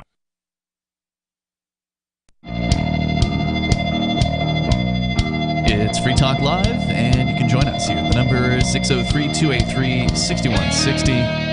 That's 603-283-6160. Coming up, a Christian teacher has been fired. We'll get into why that happened. Aria's got that story on the way. Quick correction, I'm not entirely sure if she was fired or suspended. We'll get into it. The number is 603-283-6160. If you want to join the show, you can bring up anything that's on your mind. And is Russia seeking military aid from China? Well, that's according to someone in the United States. So a U.S. official is claiming that Russia is asking China for military equipment. And so they're also saying that they're also saying that they're going to go get the biolabs that didn't exist a week ago. And they're saying that they're bombing this city and bombing it. I guess 180 mercenaries just got blown up. Really? Oh, in Ukraine? In Ukraine. Right there on the border. Who's hiring the mercenaries? Ukraine? Or? They're volunteers. Can you call them mercenaries then? I thought it was a violation of, I think, the Geneva Convention to have mercenaries near the front. I'm not sure how that works, but I know that Russia came out and says that if we capture you, we are not going to treat you as war combats. We're going to treat you as criminals. Wow. Well, that's what the U.S. did. And of course, they said 180. And Ukraine says only 38 or something actually died in the explosions, but it's rubbleized for sure. It was a base. It was a Ukrainian base, a camp. We're going to get into other stories. Your calls and thoughts. Welcome, though. First, we go to Richard in New Mexico. You're on Free Talk Live. Richard. Yes, on the nightly news tonight, Pfizer is apparently requesting a second booster, authorization for a second booster. Of course they are. No. Yeah, second? Aren't they requesting a fourth? That's what he's saying. So the second booster would be gotcha. The fourth shot. A fourth shot. Yeah. Yeah, now I'm 71 years old, and I haven't got my first booster shot, nor do I intend to get any booster shots. In my opinion, as a former Department of Justice special agent, I feel Pfizer is using the COVID virus as a moneymaker. I smell profiteering, and I'm really suspicious that maybe some investigator with the Department of Justice needs to start following. Well, they're not going to do that. Trail. I mean, you're absolutely right, Richard, that this is all about pharmaceutical company profits. That's what this whole COVID situation has really been, just to funnel money. They made record profits. Yeah, to funnel, I don't know, hundreds of billions of dollars or whatever into these pharmaceutical companies. And there's no way the Justice Department is going to do anything about this because they're in on it. I mean, they're all part of the same governmental structure. But I thank you for the call tonight. I mean, he's not wrong as far as his assessment there. They should go after good old Fauci, who disappeared somewhere into the mist. That's not going to happen either. Make a meme out of him. He's been there through multiple administrations. He's not going anywhere. They need to take him out for crimes against humanity. Crimes against beagles. And beagles. Yeah. And monkeys. And what else we don't even know, right? We'll probably find out. Probably someone's sitting written in their room typing away the new book. The crimes of Fauci. Now, they can expose him, and the worst that's going to happen is he'll just be asked to retire early. That's going to be it. Don't get your hopes up. But, Conan, you've got something related to the CDC tonight that you wanted to share. Do you happen to have that? Yeah, this is just something that we've been saying forever, since day one, that the consequences of the lockdown and everything that came with it, especially the masking and the social distancing. Idiocracy. CDC lowers expectations for child development, raising new questions for parents. The CDC has changed a list of children's developmental milestones for infants and young children, marking the first update of its kind since 2004. Now, this move has generally been portrayed in media as a positive adjustment, which claims that it provides clearer benchmarks and can help identify developmental delays early. But what's really going on, this updated checklist moves milestones back. Well, obviously, I mean, children are now being... babies are seeing their parents wearing masks and things like that, and it's long been established that seeing smiling faces and things like that helps people grow. It's not just the smiling faces. It's the lip reading, which is the most important thing. And you've had 2 years of infants, toddlers, not being able to see what's going on around them. Communicate. And so they've pushed back this milestone. I think that the requirement was at 24 months you need to know like 50 words. They've pushed it back to 30 months. Wow. Okay. So another half a year. Oh yeah. And the speech professional. See if I can skip on down a little bit. I wasn't ready for this article, by the way. Oh, no worries. So basically, they're saying we don't think kids today can grow as fast, can learn as fast as previously. Yeah, exactly. And a big question in my book is, why is the CDC providing these guidelines? What do they have to do with the development of children? I have no idea. Why is any academic associations taking guidance from the CDC on where their kids should be on the learning? Right? Weren't they supposed to control disease or something like that? Isn't that in their name? I don't think it has. I don't think it has anything to do with kids and learning. It's typical that government agencies will grow far beyond their original intentions, whatever their original purpose or whatever their original mission was. They always, mission creep happens because it just, if they can make their mission wider, then that means bigger funding, more bureaucracy, hiring more people, getting more buildings, etc. Jacqueline Thieck, a clinical director and speech-language pathologist at the Florida-based Speech and Learning Institute, has raised the alarm over the increase in babies and toddlers she is seeing with speech delays. We've seen a 364% patient increase in patient referrals of babies and toddlers from pediatricians and parents, she said. Before the pandemic, only 5% of our patients were babies and toddlers. Now it's 20% of her patients, with parents calling it, quote, COVID delayed. Oh my. Unquote. Well, at least the parents know what's going on. And they pediatricians. May be a little too late. Thieck says the widespread use of face masks could be affecting children's speech development as babies start learning how to read lips as young as 8 months old. Damn. There's no research out there yet saying that this could be causing speech and language delays. But most definitely, I'm sure it's a factor, she says. It's very important that kids do see your face to learn, so they're watching your mouth. Also, just to know that you're loved, right? Like to be able to see not just the eyes of your parent, but again, the smile on their face, as you had said, Aria, that being able to actually see that expression, or to be able to see when your parent's angry at you, right? Like, see, most people aren't, they're not motivated by love. They think they are, but that's like some afterthought to them. The fact that parents, that children genuinely need to feel loved, that's something they know in a cerebral kind of way, but it's not something they truly understand and are willing to incorporate into their lives. To them, baby, plop it down in front of Blue's Clues or whatever kids are watching these days, and that's how you raise a baby now. They don't think of love as being a key ingredient that the child needs in order to develop in a healthy way. Wow, you ship them off to preschool. But before that, free daycare. Yeah, we're talking about really early on here. Yeah, it's just television. Here's some Mickey Mouse. Oh, and here's an iPhone. You're right, a tablet. Play with this app. All right, 603-283-6160. There's more about this. The delayed development of children. The repercussions that we've all been talking about for 2 years, it's right here on our doorstep. Yep, and you can share your thoughts. If you want to weigh in, join us here. It's Free Talk Live. If you're David, a few well-chosen words can help level the playing field with Goliath. I'm Holland Cook from survivalspeech.com. Recently, I saw a Yellow Pages ad for an appliance repair company, and the headline read, "Why wait for Sears?"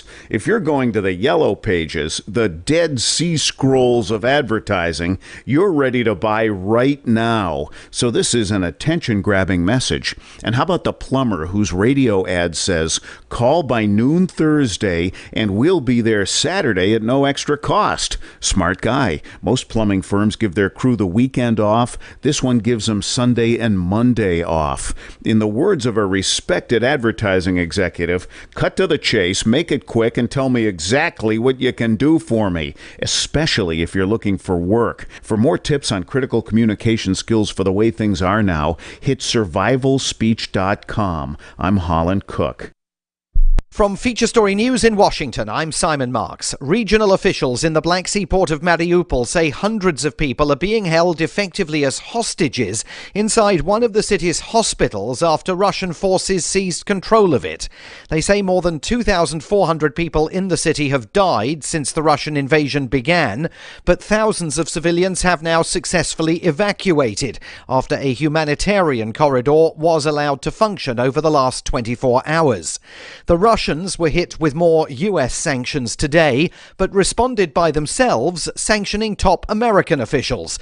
FSN's Giles Gibson is reporting from our bureau in Latvia, outside the reach of the Kremlin's reporting restrictions. It's a very, very long list. You've got Joe Biden, the US president, the US Secretary of State, Antony Blinken, the Defense Secretary, the National Security Advisor at the White House, even the Press Secretary. The Russian authorities are saying that this is an inevitable consequence of extremely Russophobic course taken by the US administration. In terms of what sort of effects this is going to have, I think it's going to be pretty limited because basically this is an entry ban. So these people on this list will not be allowed into the Russian Federation. And indeed, at the White House, Press Secretary Jen Psaki laughed the Russian sanctions off. I would first note that President Biden is a junior.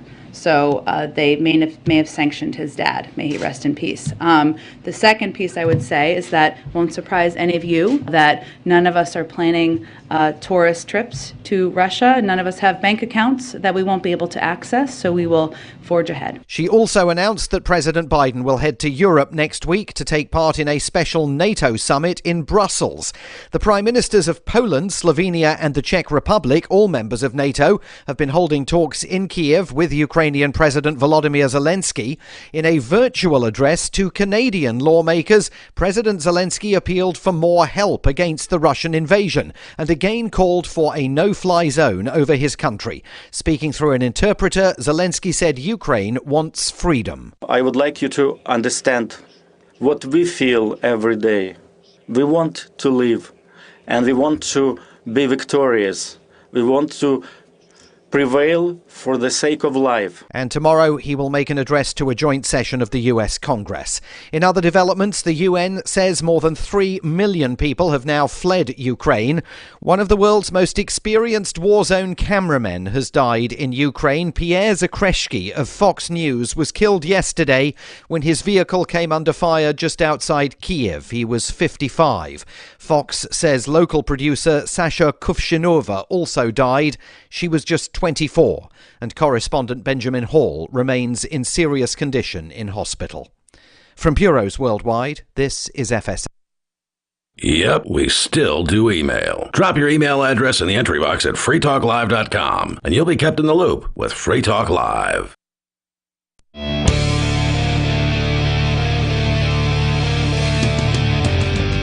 It is Free Talk Live, and phones are open here. If you want to join us, you can. The number is 603-283-6160. Joining you tonight, it's Ian. Aria. And Conan. 603-283-6160. And coming up here in just a few months from now, it is going to be time for Fork Fest, the 6th annual Fork Fest. It's a decentralized libertarian camping event that happens in the White Mountains of New Hampshire. Very gorgeous location. Rogers Campground is the place, and unlike some other festivals, this one, you don't have to have a ticket. All you got to do to attend Fork Fest is reserve your camping site, RV site, or motel room with Rogers Campground June 27th through July 3rd. Now, if you do want to go to a ticketed event, come the week earlier and go to the Porcupine Freedom Festival. We intend to attend both of those festivals. Porcupine Freedom Festival, however, is nearing sellout status. It's probably at over 94% sold out at this point. So if you're intending to attend that particular conference or festival, you need to get those tickets soon over at porkfest.com. But again, if you want a little bit more of a laid-back atmosphere, not as many people running around, check out ForkFest. Go to forkfest.party to learn more about that event. Again, June 27th through July 3rd. We will look forward to seeing you at ForkFest 2022. That's forkfest.party. All right, Conan. So you're telling us that now the CDC is... why they have any say in any of this is beyond me. Yeah, why anybody actually pays any attention to any government agency is beyond me. But regardless, they're saying now that young babies are expected to take longer in their developmental process these days. Now, they're not saying why. Oh, right? no. Well, proponents of this, not the CDC, but teachers and other educational bureaucrats have said that these are COVID-delayed children. Right. So this is all because of the pandemic. That's an assumption, right? And I understand why the scientific community isn't rushing out there to say, well, we know this is what caused this, right? Because they can't really do that scientifically. This is the same argument with all the brain clots and all of the heart attacks that are taking place right now in younger people. It's like, oh, this is just the new normal. This is the same. No, there's a reason for it. This is the same argument as blaming the oil prices on Putin. Right. Well, what has changed? I agree with your arguments, but there's no way for us to prove it. I get what you're saying there, but the only thing that has changed of any significance as far as like raising children is concerned from pre-2020 to where we are today is the insanity of COVID and the mask mandates and all of that. And even this speech pathologist has come out and said, she's like, this isn't this. There's no studies that have followed this, but she's seeing in depth. But this is her job. Yeah, she works with these kids who have developed slowly and or have not developed fast enough to get them, up to speed. Yeah, it's like I understand, but we're just speculating on what the cause is. It could very well be that their parents got COVID and that screwed up their genes, and now their kids are a little bit slower because of it. I mean, we don't know. We don't. Most likely, yes, it's developmental issues as a result of parents wearing masks and social distancing and kids not being exposed to healthy, ordinary environments, all that. But we don't know that. So I understand the pediatrician is not in a rush to say, hey, it's obvious what this is. But when professionals, I agree with you, we don't know for sure, but when professionals in their field are saying, this is my experience, you can't take that away from them. Same thing's true with... The professionals aren't saying what the cause is. But they are saying there is an increase in participants in our organization. They're saying it's increased, but we're not sure why. Now, this article... The parents and stuff are the ones who are saying this is COVID caused or whatever. I'm going to skip down the article a little bit, but it does mention your point, Arya, in that this isn't new. The academics have been lowering the bar since I was in school. 20 years ago, I remember when things were getting easier. See, I didn't know that. No, that's true. You don't know that they were making it easier for people to pass? There was a whole in my school. I paid as little attention in school as possible. As did I. Yeah, of course. Especially the older that I got, the more I realized how stupid all this was, and eventually I took a hike. But there was a special program at my school for the dumb kids. And by the way, here's the craziest part about it. A lot of these kids are really smart. A lot of these kids... The dumb kids? Well, they weren't dumb. They just hated school so much. So they pretended like they were dumb so they could get in the dumb There was a little bit class? of that, too. Okay. And some of them, and by the way, some of them were dumb. But a lot of them, just looking at where they're at in life right now, they've done very well for themselves. A lot of these are the tradesmen, the plumbers and the craftsmen and the whatnots who never went to college, who went and got good jobs and are making good money. A lot of them doing very well for themselves. Sure. But anyways, they were in a special program and everything was dumbed down to their level so that they could pass, so that they didn't make the school look bad. And that's what it all boils down to always. It's to not make your organization look dumb. And you never want the parents to find out about it because they're paying your fees. And so they make it look like everything's hunky-dory. And that's what's going on here. Yeah, but the difference here, though, is we're not talking about kids in school. You're talking about 8-month-olds. This is going to show up later on. They're a year behind. They're almost an entire year behind, and it's going to ripple. You're saying they're going to lower expectations all the way down the line. Right, but as Arya was saying, we don't know that this was actually because of the pandemic. They've been lowering the bar forever. It almost certainly was. But they've been lowering the bar every year forever. You're talking about for kids in school, though.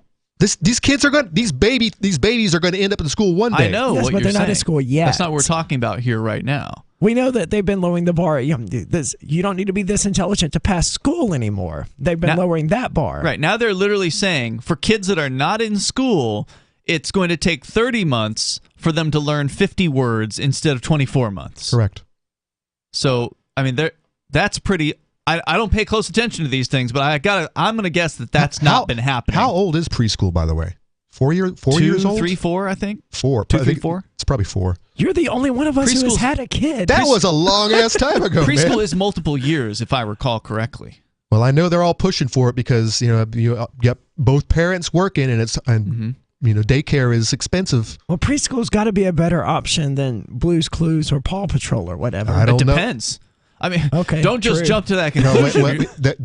But this is the problem, and this next quote from John Taylor Gatto is kind of emphasizes what the problem is, and prison, baby prison. That's the problem. That's the problem. These kids.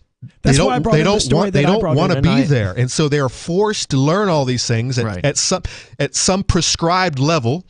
And of course, the CDC has increased it a little bit. You're going to have kids who are going to do it a lot faster, and you're going to have the dummies, who are not going to be up to speed. And that would be fine if you would let the kids who do it faster out faster. Yep. I would have just like school in the old days. I would have paid attention. I would have had perfect grades in school. They'd be like, okay, look, all you have to do is come in, take these tests, and you can go home. By the way, you can spend half an hour here if you're good enough. Great. You mean like homeschool?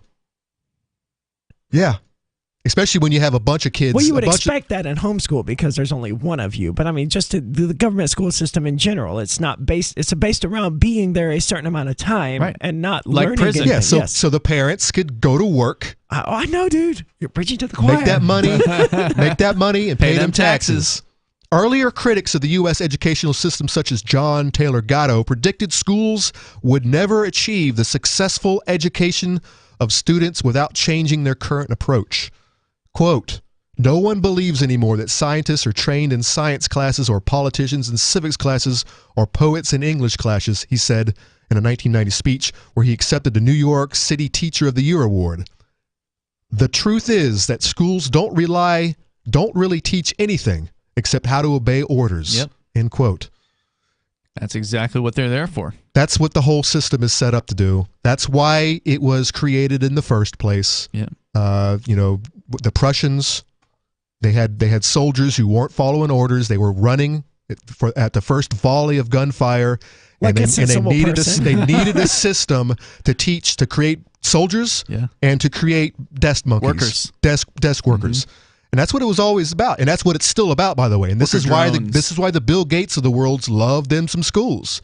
That's why he was what was the program that Gates funded a couple years back? Fog. Some sort of nightmare program, whatever it was. The number here is 603-283-6160. But yeah, government schools are all about total control. You mentioned John Taylor Gatto. For listeners that are maybe new to he was a school man. And he knew, and he saw that he was working from within. He saw what the problems were, and he was telling us about it. And he researched it and wrote some really excellent books about the matter. So if you're new to the issue, check out his works. Rest in peace, by the way. More coming up. Free Talk Live. For me, it's fighting negativity, and the negativity is my thoughts in my head that are negative. And I had to learn to recognize when my thoughts were being negative, because most of my life, most of my thoughts were negative. Mm-hmm. So I had to become aware of when they were happening. And when I become aware of these negative thoughts pervading my thinking, I immediately fight them with positive thoughts. And most of the positive thoughts that I feed myself are positive affirmations about who I am, where I'm going, where I've come from. Whenever I find myself thinking negatively, I don't consider it fighting the negative thoughts. I just consider it changing my train of thought. I just kind of change tracks to a positive thought and just focus on that. Free Talk Live, 7 nights a week from 7 to 10 Eastern, live on the Liberty Radio Network at LRN.FM.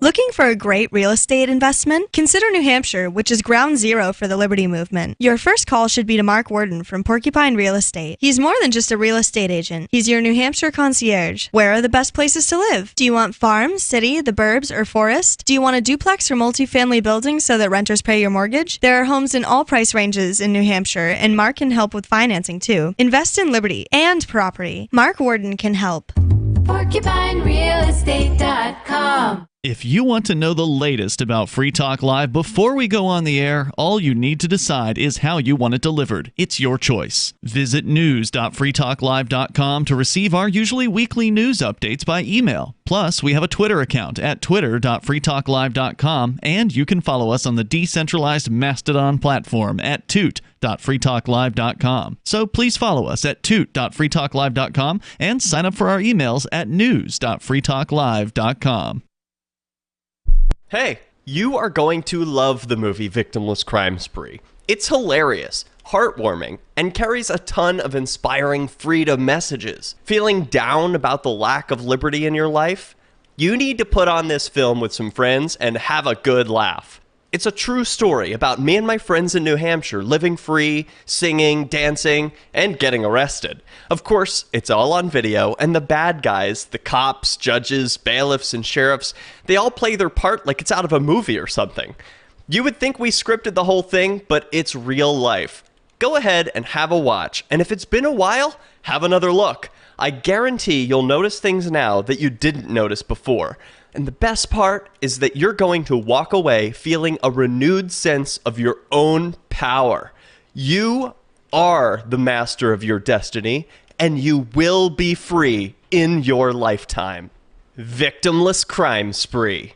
There are lots of ways to listen to Free Talk Live. Our podcast has been around since podcasts began, and now the FTL feed is loaded with content besides our full show archives. Did you know that we make it easy for you to customize your podcast subscriptions? We have different feeds, one that includes only our full shows, one with just the Daily Digest, and our main feed that includes everything. You decide what you listen to. It's quick and easy to customize your feeds at feeds.freetalklive.com. That's feeds.freetalklive.com.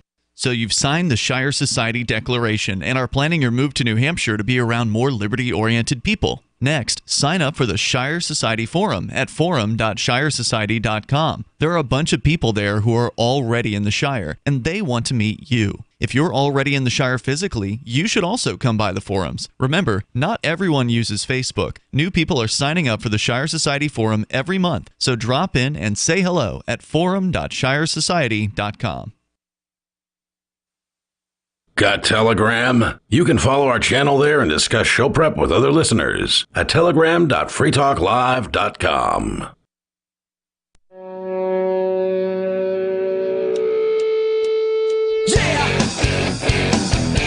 It's Free Talk Live. Phones are open here if you want to join the show. The number is 603-283-6160. That's 603-283-6160. And don't forget, you can join us online anytime you want. You can head over to our social media platform that runs on our server. We are in charge of it, not Twitter, not Facebook, not some big tech mega corporation. So you get to actually express yourself there over at social.freetalklive.com, and it's free to join over at social.freetalklive.com. We've been talking about the updated rules, according to the CDC, about very young children. We're talking about, infants, 8 months or whatever, very, very young children, like preschool age, and what they're expected to have learned by a certain point if they are considered to be normally developing. Right. Otherwise, they get flagged as needing some help, needing improvement. They're now saying that what would have taken 24 months previous or 26 months previously is now, or 24 months is to now learn 50 30 words. Months. They pushed it back to 50, and they've done it under the guise of this is good for the kids because now we've set these goalposts up. We made it more inclusive. Yeah. That's what I was about to say. It sounds like they're about one step away from saying, oh, the rates of developmentally challenged, toddlers hasn't increased. We just changed the diagnostic criteria. That's all. Everything's just as it's always been. And these people are like, no, this is a 300% increase versus what we're used to. No, that's fake news. They're making that up. Well, what else did they change? Was there anything else that you wanted to share, or was that just that one point? Just that one thing. But the good news is that if this has led to anything, and I hope it sticks, is that the homeschooling in this country has skyrocketed. That's true.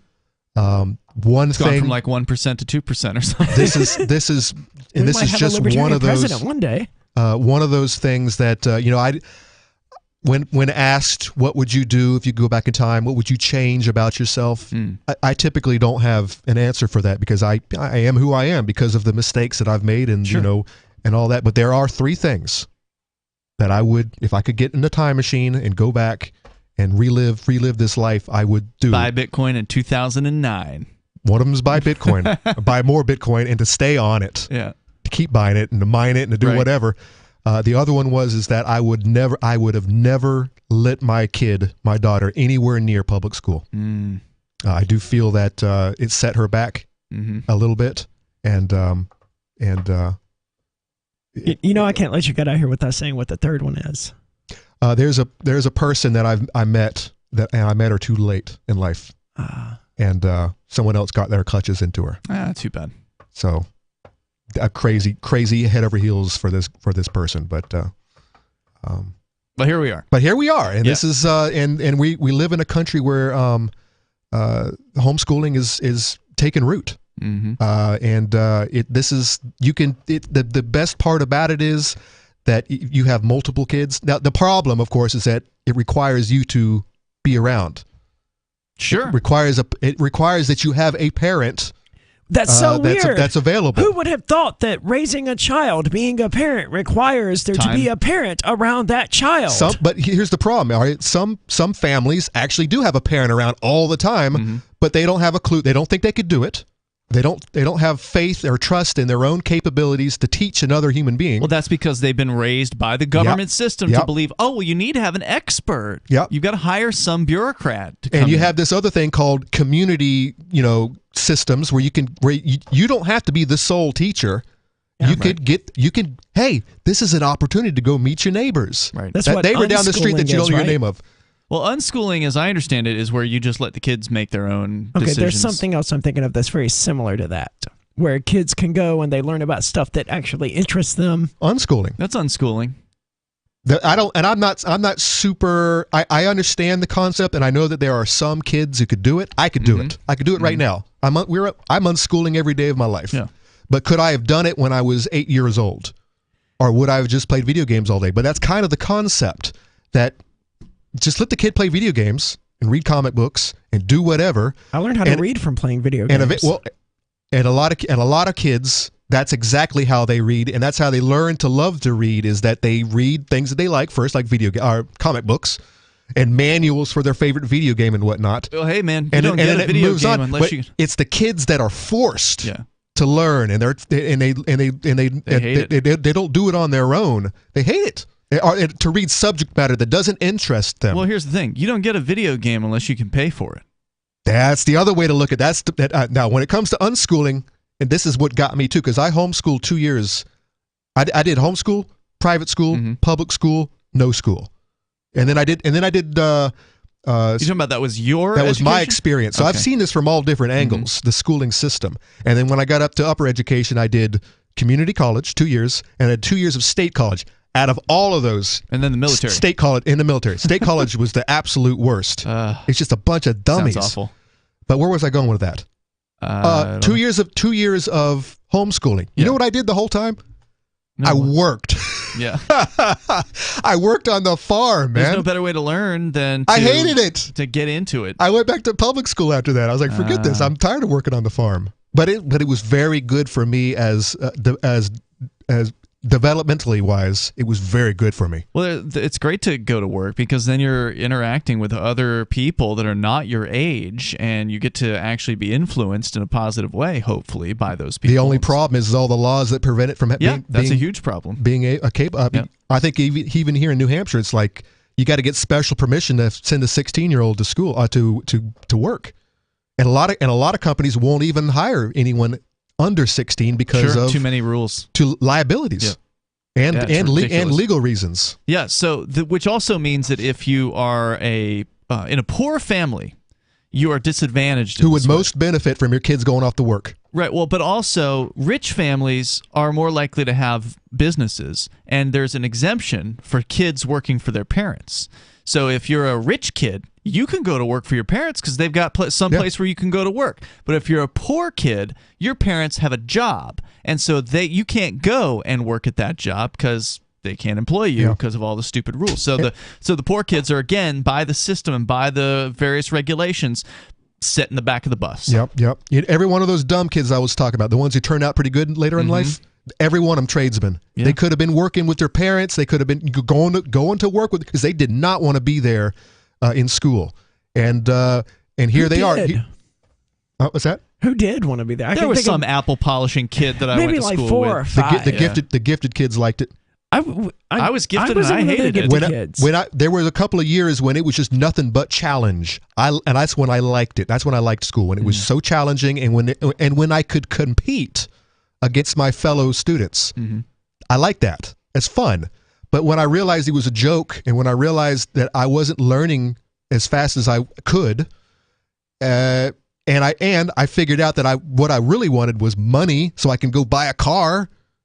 It was my 10th grade history class when I want to say professor because I've been in college more recently than high school, when our teacher required us to memorize every U.S. president, the years they were in office, and their political parties. Busy work. So stupid. Yeah. And everyone in the class had to do this, and you were graded on it. This was a major part of your final grade. This is a complete waste of my time. Useless trivia. Yeah. I mean, that's all you would get out of that is you could, win Trivial Pursuit. I could understand something on Jeopardy. Memorizing the preamble to the Constitution or whatever, or the Declaration, whichever it was, when we were back down in the 5th grade or whatever. But you're in the 10th grade. You're like 2 years away from being an adult at this point. And the best task you can come up with for me is to memorize this completely useless information that even before the age of cell phones, I could just open up an encyclopedia and look at. Right.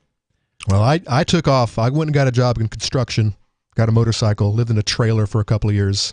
Nasty trailer, but you know what? It was mine. And I was on my own. And then that was. And here's the best part. And then I came back 2 years later, or a year and a half, or whatever it is. Come see my high school buddies on my motorcycle. They were all envious because I was, dating, and I had my own vehicle, my own digs, and they were still in school. Oh God. That was the best feeling. Nice job. It was the best feeling. And you know what? That's what the kids want.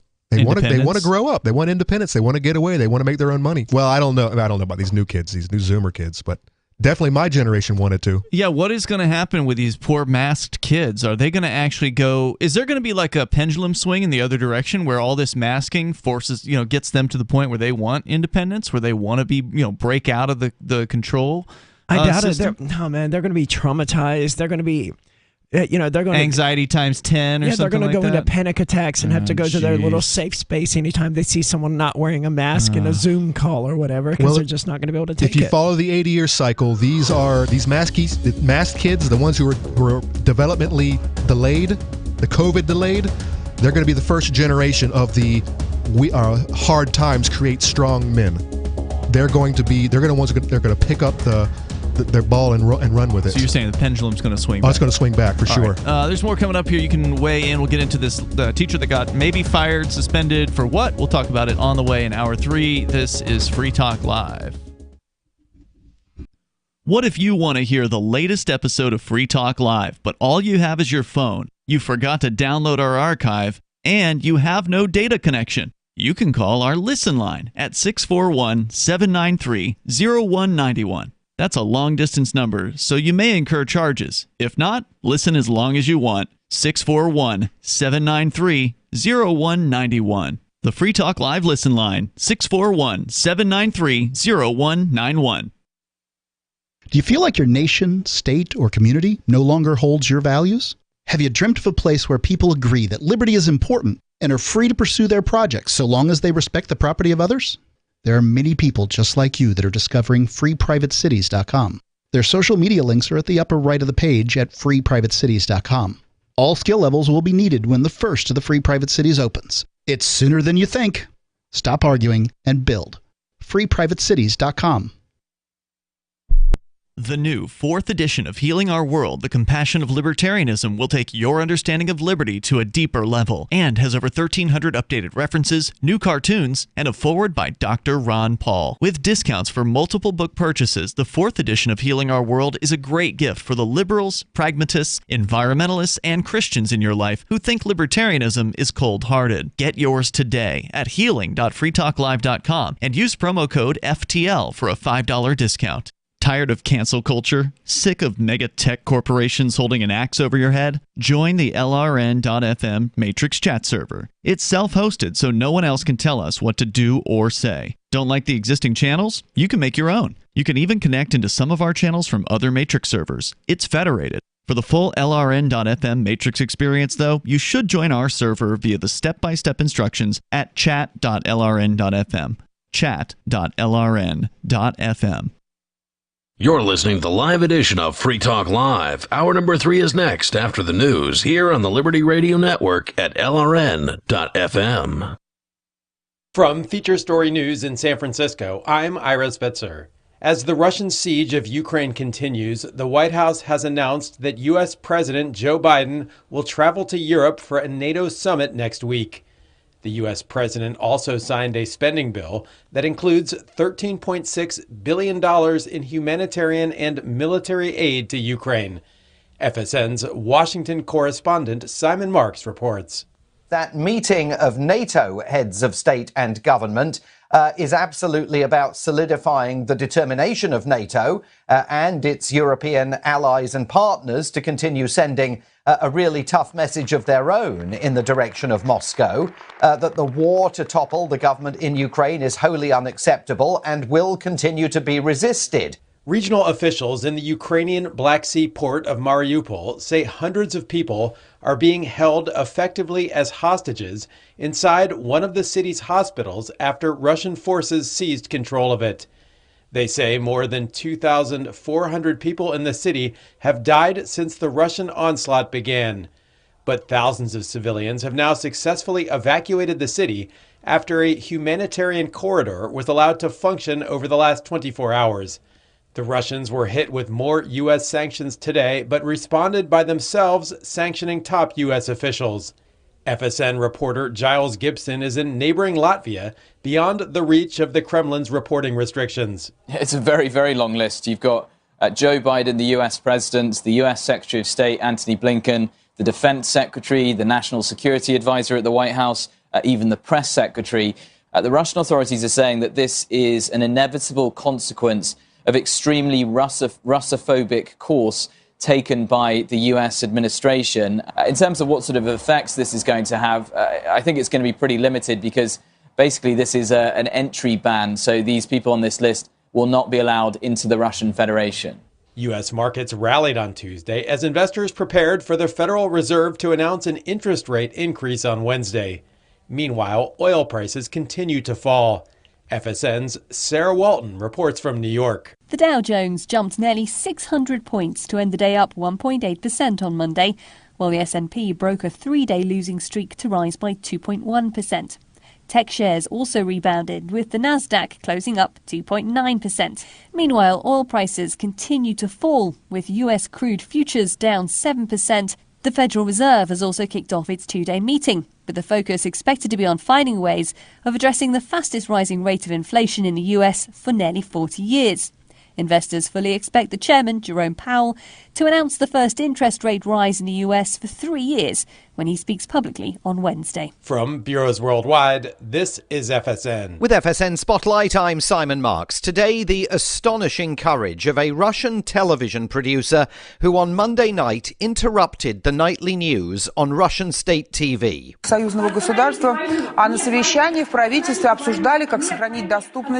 Her name is Marina Ovsyannikova. She was carrying a banner calling for an end to the war in Ukraine and urging Russians to reject the propaganda they are being told.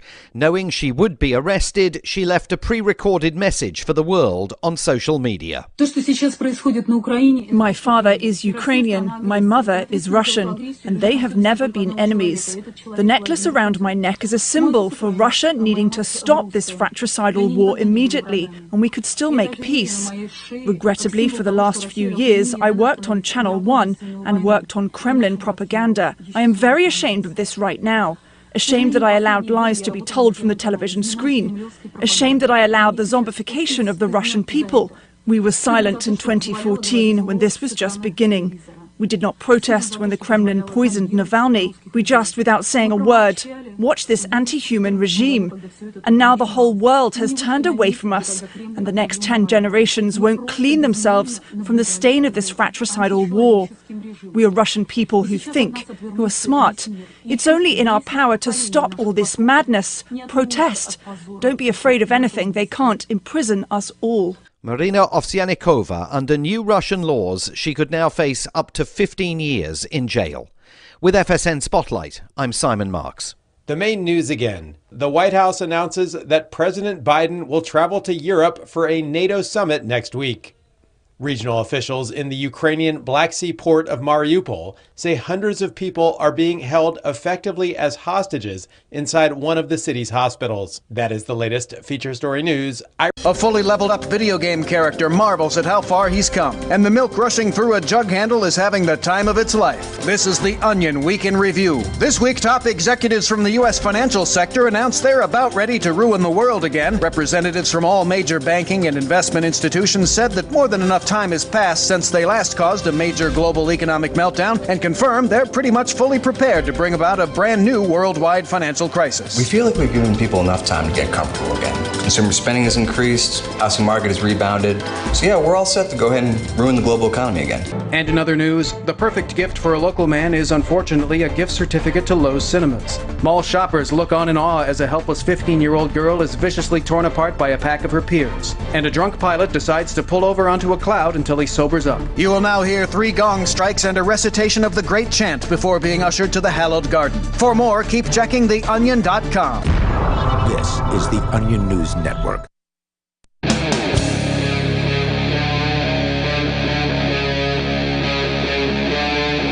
Free Talk Live.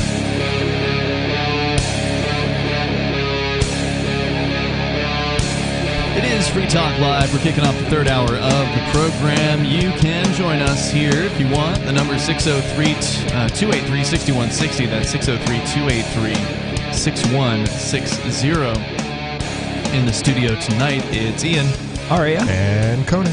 We're talking about some education-related news, and Aria, you had a story about a woman who was either fired or suspended from her job.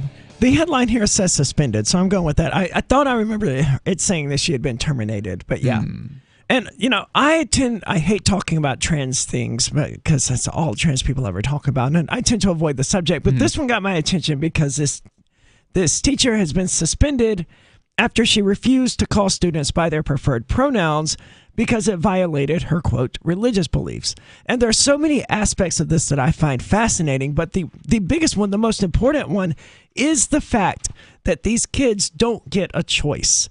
And this was something that Tom Gray, who I used to do Call to Freedom with, really brought to my attention, is that you are forcing kids to be there against their will. So maybe some of them want to be there, but in the scale of human decency, if you're going to force someone to be somewhere against their will, you should do as much as you can to make that experience comfortable for them, right? If you're going to send someone to prison, you should at least provide them with a blanket and a cot, right? Unless the prison is for punishment, right? If you're being punished, you shouldn't have any of the things that you had. That's punishment on top of punishment, right? There's no reason to be a jerk, right? You're punishing these kids by sending them to these prisons. There's no need to punish them further by being jerks in your treatment toward them. Most decent people don't want to freeze somebody to death while they're in a prison cell. I mean, they accept the idea that you are already stripped of all of your ability to make any kind of meaningful choice for yourself. You can't, choose which way you go when you get up in the morning. You can't choose your vocation. You can't choose anything while you're in prison. At the very least, they think you should, have a blanket. I gotta agree with Arya on that one. But there is the sort of let's punish the prisoners to the maximum kind of people. Don't give them anything good to eat, freeze them to death. The Joe Arpaio types. There are those people out there, and so those people are inhumane. Was Pamela? I think prison is inhumane. I think I don't think it's the solution, but I mean, this is all dependent on what they're in there for. If they hurt other human beings, then I don't have any sympathy for them. But do you want them to? I don't hold eye for an eye justice as being any sort of solution, though. When it comes to actually harming other human beings, I follow that very strongly. But if it's someone made a mistake that can be how do you know rehabilitated? That? I mean, there's plenty of people who got put into prison wrongfully. I'm not talking about those. I'm talking about people who are on camera. Oh, okay, you're talking about the few actual people witnesses. You're talking about the few. Some guy walks into a convenience store, robs the place, and ends up shooting the cashier. All right, that guy needs to die. Wow. Well, maybe some people don't feel that way. Maybe some people feel like I think a lot of people person. I think this person is redeemable. Fell upon hard times and made a terrible mistake, and he needs to suffer the consequences. Oh man! Now, but I'm going to take it to the next level because I don't think who has the right to determine what those consequences are. The victim here is dead. An eye for an eye. Whoa, that makes the whole world blind, Conan. No, it doesn't. What if that person? Okay, so he shoots and kills somebody in this fictional and it was manslaughter. It was cold-blooded manslaughter. Maybe it was premeditated murder. Maybe he knew the guy and he wanted to go ice him. Whatever. What if the mom says she forgives him? All right, that's different. So if the family, it should be up to the family members, whatever they decide. But they're the ones who are least likely to have an unbiased opinion on this. They're the ones who are most likely to want just pure, unabashed vengeance. I see these guys forgiving the murderer of their kids all the time. Yeah, it does happen. That's because that's the one that makes headlines. But correct. All of the stories about the father who beat his daughter's rapist to death or whatever, and that's different. That's almost a level of self-defense. I'm using that as one particular example. All of the ones of families cheering people on when the aggressor is being punished or sentenced to death or whatever, those just aren't being covered in the news because they're not notable because they're so common. The ones that are rare are the ones that get coverage. Isn't it possible, Conan, that even in a situation where the family is upset, that the perpetrator could rehabilitate, have a good life at some point when he gets out of prison? Isn't that possible? Is he ever going to get out of prison is the question. And does prison do anything except cost me money? Well, no. Look, I think you were all going to agree that the government so-called concentration, well, not concentration centers, but what do they call them?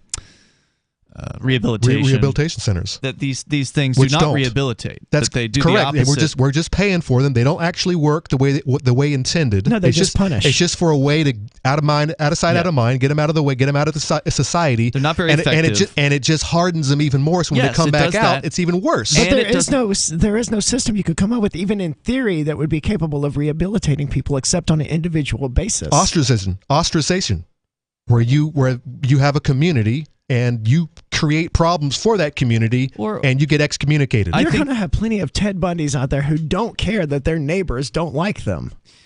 Well, you got to remember, there's a difference between Ted Bundy, who's a premeditated murderer, and somebody who does something in the heat of passion that they later regret. Right? So should somebody be in a prison cell who did something that was in the heat of passion right next to a Ted Bundy who is complete sociopath or psychopath and doesn't care about, the consequences? If you can determine all this. That's the problem. Well, here's how you can determine it. I mean, if somebody is actually genuinely sorry, right? Like, and one of the ways they can prove that is by being willing to make restitution to the victims. And if you've got somebody who's willing to make restitution, now you're starting to get onto my wagon, which is the system, just like the school system we were talking about just now, it's messed up from the core up. Restitution is impossible, though, Conan. You can pay back, property damages. If being a part of any system, you can pay back property damage or whatever, but you can't put value on human life. Okay, someone murdered my mother. Sure you How can. are you going to provide me restitution for someone murdering my mother? You just killed my husband, the breadwinner.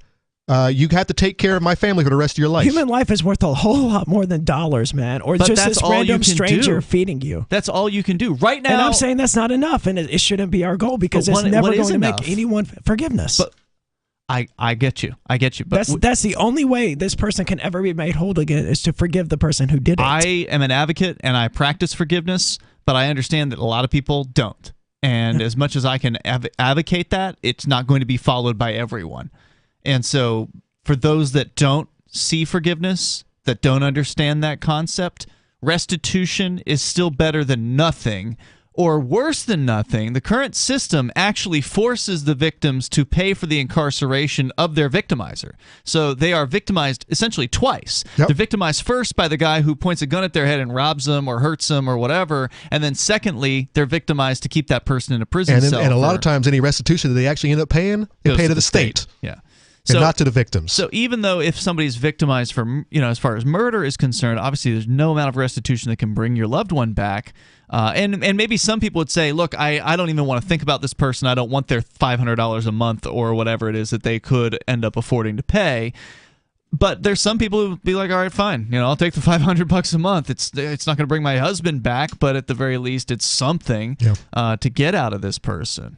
I don't know. I think that's better than sitting in a prison cell for 30 years. I would agree. It's better than sitting in a prison cell for 30 years. That we have to pay for. Correct. For someone who's probably not going to come out any better than he was initially. Right. All right. So what happened with this situation? So this Kansas middle school teacher who was suspended from work for refusing to use a student's preferred first name and gender pronouns because it went against her Christian beliefs is suing the school district. Was the first name King? Like, was it Mark Edge? I have no idea. Like, if you go, my preferred first name is King, right? Like, do you have to call somebody by what they want to be called as far as their name is concerned? Or what if you're like a furry or something? Do you have to be referred to as Pony Boy? Well, see the furry thing is like drag queens, right? Where it like, okay, if you come at me in your dinosaur outfit or whatever, I'll use your dinosaur name or whatever. But if you come at me as a normal person, why would I use your dinosaur name? Mm-hmm. Just like with a drag queen. Yeah. I'm wondering if this is like the Peterson argument where she's being told that she has to do this. When Peterson's like, yeah, you know what? Look, I'll refer to you the pronoun you want, but just don't tell me that I have to do it. Because that's where I have a problem. That's where I draw the line. We're going to get into it here in moments. You can share your thoughts as well here on Free Talk Live. Are you tired of your taxes funding endless occupations around the world? Antiwar.com is run by people who understand that wars abroad become wars at home, wars on our freedoms. Antiwar.com is dedicated to bringing you the latest in news, views, interviews, and reviews from the top movers and shakers in the anti-occupation movement. Antiwar.com has it all, from thorough foreign policy analysis to interviews with whistleblowers who used to run the military-industrial complex. Anti-war, pro-free market. That's antiwar.com. When a lunar observatory detects a radio broadcast originating from Proxima Centauri, the nations of Earth discover their first contact with an alien race may also be their last. With the Proximans facing an extinction-level disaster, Earth must choose between sending a ship on a multi-year journey or allowing nature to take its course. Saving Proxima, a hard science fiction thriller by Travis S. Taylor and Les Johnson from BaneBooks.com. Is oral health important to you? If you don't like your own teeth, fresh breath, or kissing people, then by all means stop listening. Several years ago, I met Jessica Armand, founder and CEO of My Magic Mud, and I became passionate about the product that she created and never want to live without it. It's clinically proven to whiten teeth, but I find it does much more. They want you to love My Magic Mud as much as I do, so they're giving you a money-back guarantee plus 20% off. Go to mymagicmud.com and use coupon code FTL20 at checkout. mymagicmud.com, FTL20. Are you tired of governments murdering people around the world? Stop using their money. There is an alternative. Bitcoin is a stateless, free market, non-political currency. Bitcoin cannot be inflated or controlled by any government. By using their money, you're helping the state. Stop doing it. You have an incredible alternative available now. Learn it, use it, spread it. Get started with Bitcoin at bitcoin.com. That's bitcoin.com. On Free Talk Live, we're bringing people to the ideas of liberty every day. From wrestling superstars like Glenn Jacobs. You guys really are having an impact, I believe. Like I said, a lot of where I am now is due to listening to Free Talk Live. You changed my mind on some very important issues years ago. To random people tuning in on the radio. I was kind of stuck in the left-right paradigm. I heard your show by chance on a Saturday night. From there, I went on, joined the Free State Project, and become an amplifier. So, I mean, that's really the reason why I amp is because I know that if it wasn't for you guys being on as many stations as you are, I never would have found the ideas of liberty. You can help more people hear the message of liberty by joining Free Talk Live's AMPS program on Patreon for as little as $5 a month. And you'll get access to special perks. Visit amps.freetalklive.com, amps.freetalklive.com. If you want to know the latest about Free Talk Live before we go on the air, all you need to decide is how you want it delivered. It's your choice. Visit news.freetalklive.com to receive our usually weekly news updates by email. Plus, we have a Twitter account at twitter.freetalklive.com, and you can follow us on the decentralized Mastodon platform at toot.freetalklive.com. So please follow us at toot.freetalklive.com and sign up for our emails at news.freetalklive.com. There are basically two types of advertising, direct response and branding. Radio's great for direct response with its low cost to listener ratio, but audio can't be beat for branding, which is a longer term endeavor. You want to be the first thing that someone thinks of when they think about your product or service. If you have a local business that you want kept top of mind in your community, call the station. If you need national reach, Free Talk Live's got around 200 radio stations, millions of monthly listening sessions, can suit all budgets, and if we don't think we're right for you, we'll tell you. Email me, mark@freetalklive.com. Our Matrix server is about as free as internet chat can be. Join the existing rooms or create your own at chat.freetalklive.com.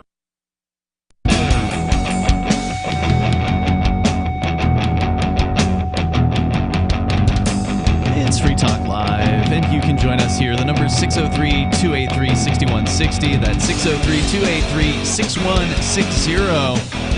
Apparently, a teacher has been put on suspension, and she's now suing over this regarding what she did or didn't call a student in this middle school, apparently in Kansas, Fort Riley Middle School in Kansas.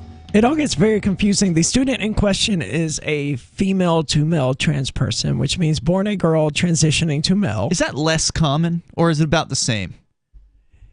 I think it's about the same, but it's a lot harder to notice, right? It's much easier for a genetic girl to just shave her head and start taking testosterone to grow a beard and to just artificially deepen their voice. That's a lot easier than what the male to female people have to do. Okay. So I think on average it's probably about the same rate, but only one of them ever gets talked about. Yeah. Right. No one's ever worried about the female to male trans person, raping little boys in the men's room or whatever. It's just, yeah. So what else do we need to know about this story? The Fort Riley Middle School teacher, Pamela Ricard, said in a federal suit that this violates her constitutional rights and that school did not accommodate her sincere religious beliefs consistent with the traditional Christian and biblical understanding of the human person and biological sex when it placed her on leave for 3 days. And she was placed on leave for what exactly? For continuing to refer to this student as Miss instead of he, him, and whatever male name the student chose for themselves. I see. Attorney Mark Edwards said the district would have no comment on the lawsuit. Obviously, they tend to not do that. Ricard has taught at the school since 2005. She was reprimanded and suspended last April for addressing a biologically female student as Miss to avoid using the student's preferred first name. As we mentioned already, who is it? Oh, it's from the Daily Mail. Of course it is. I was wondering why it's not important. Ricard believed addressing the student as Miss respected the student while also upholding Ricard's religious convictions, according to the lawsuit. So using the pronoun for this person that the person did not want used for them somehow respected the person while upholding her religious beliefs. Well, generally when you're in a government prison facility, they do call you by your last name, so it's unusual that you would She get did called. attempt that. The teacher did attempt that, but she continued to call the student Miss as well, and I think that's where the issue came in. A school counselor had told Ricard that the student preferred a first name different from his legal and enrolled name, and I don't recall... Occasionally, some teachers did refer to me by my last name, but most of them used my first name. Really? Okay. Yeah. Maybe my experience was unusual. You know what? I don't even remember. I'm thinking back to college, just being in jail. College is last name. Military is definitely last name. Jail's always last name. And I had PE. All my tough PE teachers would refer to you as knucklehead and or your last name. It just depends. The student had never told Ricard of the preference, but a classmate told the teacher that the student preferred he, him. The suit says that Ricard believes that God assigns gender at birth, and any policy requiring her to use language that is different from the student's biological sex actively violates Miss Ricard's religious beliefs. Well, Mrs. Ricard should read the Bible just a little bit more, because in there Jesus said this little thing like, love thy neighbor as thyself, and never said, unless they want you to call them a pronoun that is different from their biological sex, in which case, just be a complete jerk to them. Is there any update on the status of the suing of the school district? This is the update, just that it's been filed. I think this woman's just grandstanding. I think she has an opinion, and she doesn't want to. Well, she does, but the opinion is wrong. There is absolutely nothing in the Bible about transsexualism. First of all, it does talk about cross-dressing to an extent, but it also, if I recall correctly, it does include at least one trans character. But don't quote me on that because I'm not 100% sure. In the Bible? I think so, but it's not recognized as a trans character. Like I literally just said, don't quote me on that because I'm not sure if I'm mixing up mythologies in my head or not. So I'm just trying to make sure I understood what you said though about this case, and maybe I missed a point. Yeah. Did you say there was a memo that went out about this? Because No. Okay. I know you said that the person themselves, the trans person in question here, did not say anything. Another student informed the teacher about it. Is that good enough? Well, like it did if you don't progress tell from me there, yourself, right? It did progress from there. Okay. Like the school counselor got involved. Evidently, a school counselor was also notified of this and also told Ricard, hey, you're doing this, and the student prefers to be called X. So she was given some sort of an official statement. Because if some kid comes up and says something, you can disregard that, I think. Right. Okay. I'm assuming that same kid. No, not the trans person himself did not go to the counselor. Right. It was one of their friends. It's always an ally creating these issues for the trans people. It is never the actual trans person. In my experience, that's a really good point. Unless they are like defending them, like they thought that that was somehow harming their friend, and they had to report it to the authorities. But who knows? But to our knowledge, at least, that person was acting on their own volition. They were not being told to do so by the trans person. Yeah, it explicitly points out that the trans person, you would think if the trans person had an issue with it, they'd say something. They would go to the school counselor themselves, maybe. Or just tell the teacher. But you have too many kids these days who are afraid to speak up. This is this is the new generation of kids who are afraid that someone butts them in line and they're afraid to say anything. Obviously you're in the grocery store and you've got a line situation where you really don't know where the line is or something, and someone accidentally butts in front of you, and they'll just. I watched these poor kids. I think you're misunderstanding the trans situation and the location here. I'm talking about a generational problem. I know, not just we're asking why this trans kid didn't tell the teacher themselves. Well, I didn't grow up in Kansas, but I grew up in Mississippi, and there was maybe one teacher throughout my entire schooling in Mississippi that even knew there was anything weird going on with me. The idea of telling one of my conservative Christian teachers, oh yes, I prefer to be called Aria now, and I demand you respect that, is lunacy. Lunacy. These people have power over you. You can't just make demands of them. So do you think this friend, this ally, was willing to stand up on behalf of this person? That's what it seems because like. He wasn't able to. But we don't know if it was on their behalf, and as in the person asked them. It may have been just something that the ally, quote unquote, did on their own volition. That's not made clear in the story. No, but based on my experience as a trans person, I would speculate that the trans person here was just trying to mind his own business. Yeah, just get through the day. Yeah, right? And now there's this great now big old it's thing. In the news. There's this lawsuit, and people are Googling who is this trans person, so we can go drag them on Twitter or Facebook or wherever it is people are dragging trans people these days, and. There's no evidence here that the trans person wanted anything to do with it. Mm-hmm. But again, there's no evidence at all that God wanted this person to be a jerk to this middle school kid in the first place. Yeah, okay, and I'm with you on that point, Aria. But as a counterpoint, just potentially from a teacher's perspective, there's the possibility that somebody could just be causing just making things up, right? Like, oh, I want my teacher to call me Jimmy this week instead of call me Sarah or whatever. And then next week, oh no, I've changed back. Now I'm going to be Ruthie instead of Jimmy or whatever. And just to F with the teacher because now they have to follow the rules every time a kid tells them they've changed what their gender is. I mean, I'm not saying that's what happened in this particular case. It could be. But it could make somebody a little cynical towards the whole situation. There's more coming up here, and you can share your thoughts. It's Free Talk Live.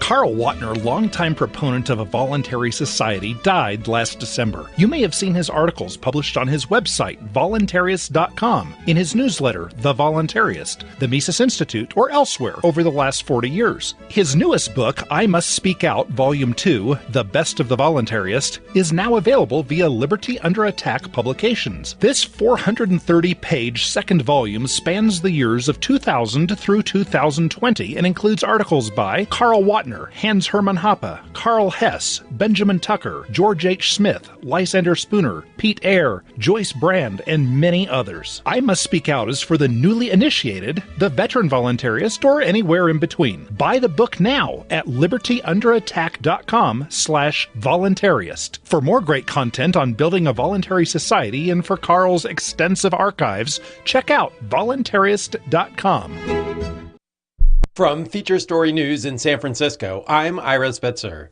As the Russian siege of Ukraine continues, the White House has announced that U.S. President Joe Biden will travel to Europe for a NATO summit next week.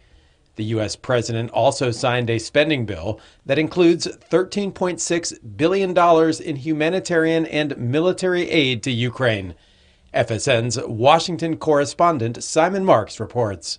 That meeting of NATO heads of state and government is absolutely about solidifying the determination of NATO and its European allies and partners to continue sending a really tough message of their own in the direction of Moscow, that the war to topple the government in Ukraine is wholly unacceptable and will continue to be resisted. Regional officials in the Ukrainian Black Sea port of Mariupol say hundreds of people are being held effectively as hostages inside one of the city's hospitals after Russian forces seized control of it.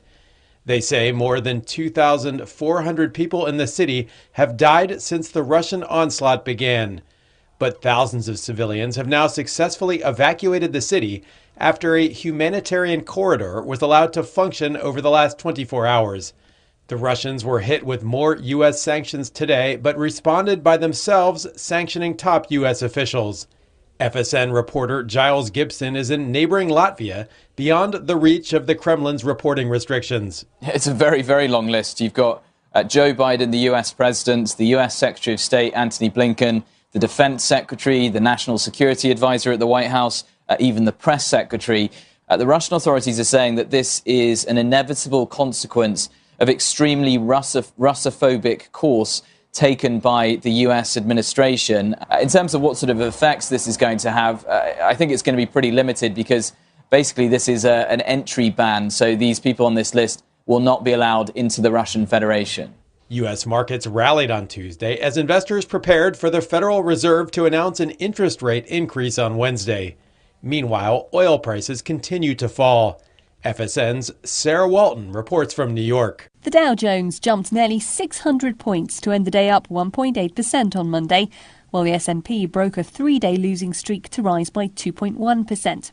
Tech shares also rebounded, with the Nasdaq closing up 2.9%. Meanwhile, oil prices continue to fall, with US crude futures down 7%. The Federal Reserve has also kicked off its two-day meeting, with the focus expected to be on finding ways of addressing the fastest rising rate of inflation in the US for nearly 40 years.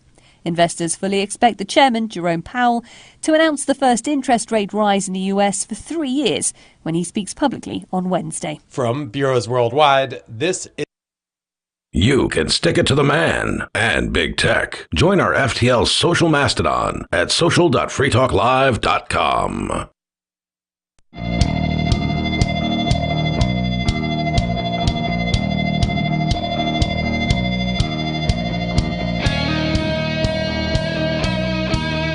This is Free Talk Live, and you can bring up anything you want. The number is 603-283-6160. That's 603-283-6160. Here tonight, you've got Ian. Aria. And Conan.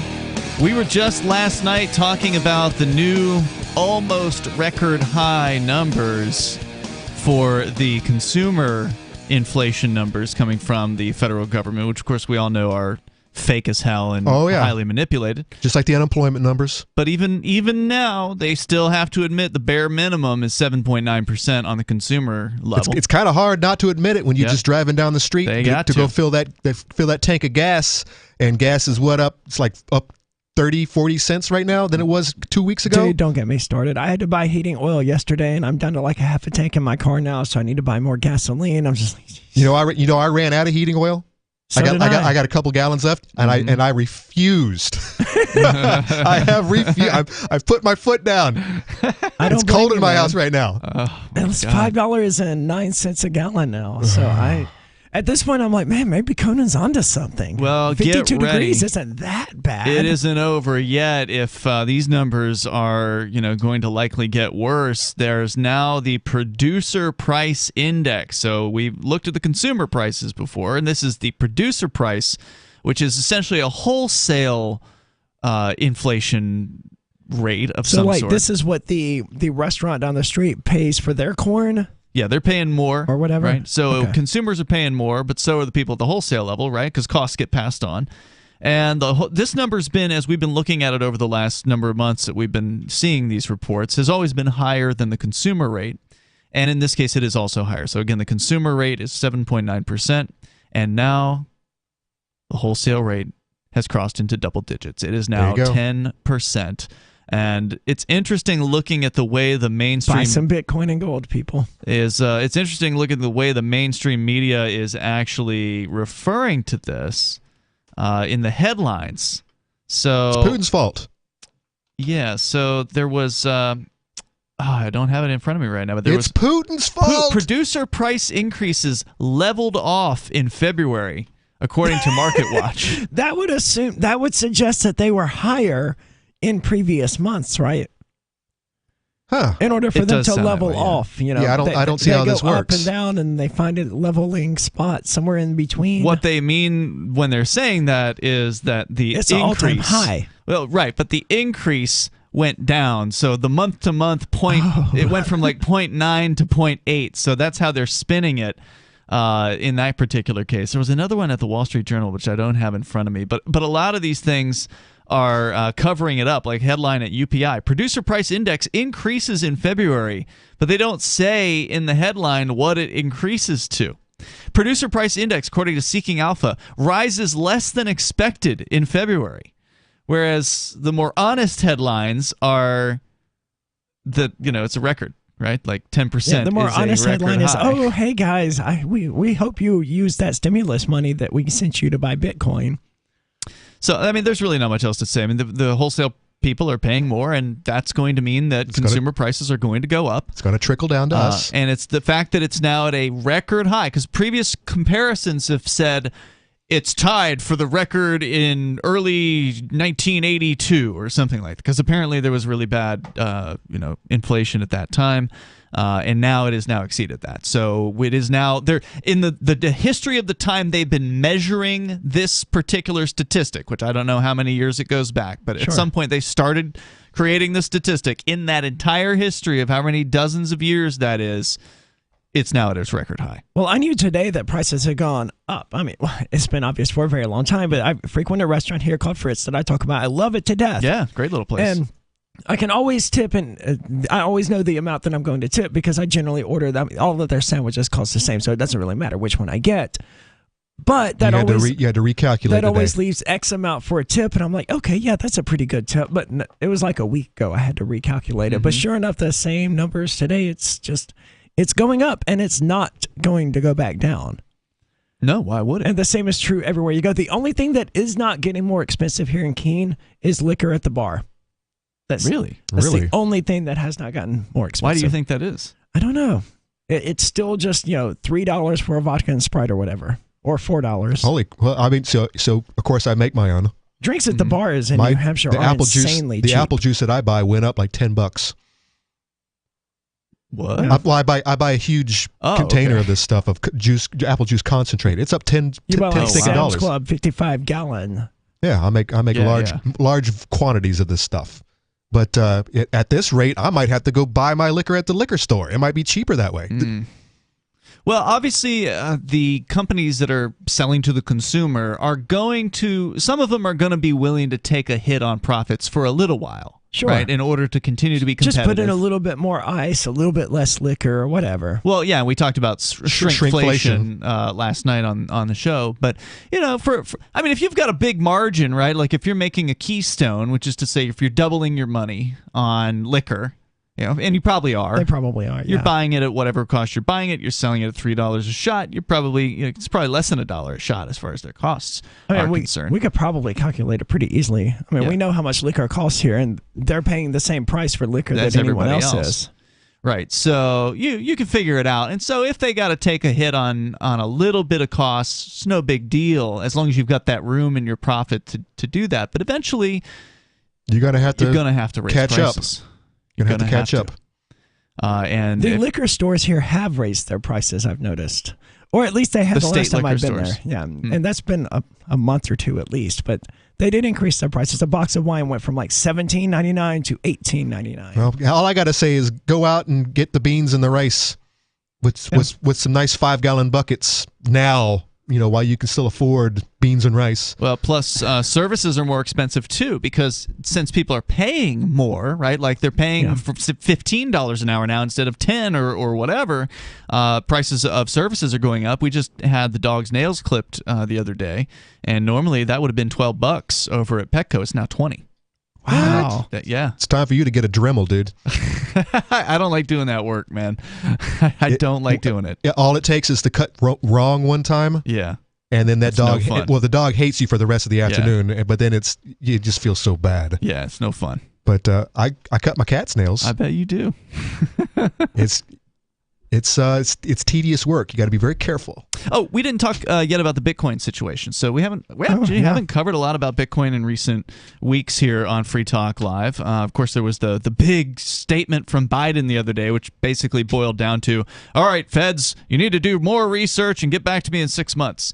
But here's something that's actually happening in the United Kingdom. According to Decrypt.co, the Financial Conduct Authority, the FCA, which I presume is the same as FinCEN here, the Financial Crimes Enforcement Network in the United States. Sounds like it. The FCA has now told crypto ATM operators to shut down their machines or face enforcement action, according to a statement released this week.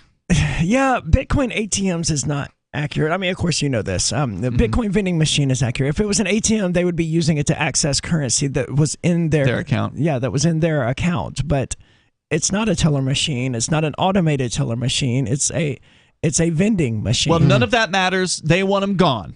The FCA added that cryptocurrency ATMs that offer crypto exchange services must be registered with the FCA and must comply with the UK's money laundering regulations. Quote, none of the crypto asset firms registered with us have been approved to offer crypto ATM services, meaning that any of them operating in the UK are doing so illegally. Yeah, we talked to one of these guys at the Porcupine Freedom Festival last year, and he had been operating one of these Bitcoin vending machines, and he did everything he could, to make sure that people couldn't buy more than X amount, that they had to jump through some know your customer hoops and all of this other stuff, and he attempted to go through their process. And we did extend, I think, almost an entire show talking with this guy about this, and ultimately, they just said, okay, yeah, you're wasting your own time here.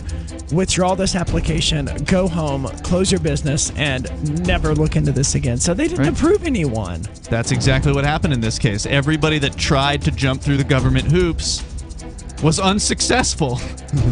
There was no one who was approved by the government operators or by the government to operate a Bitcoin vending machine. There's more coming up here at 603-283-6160. If you want to join us here, it's Free Talk Live.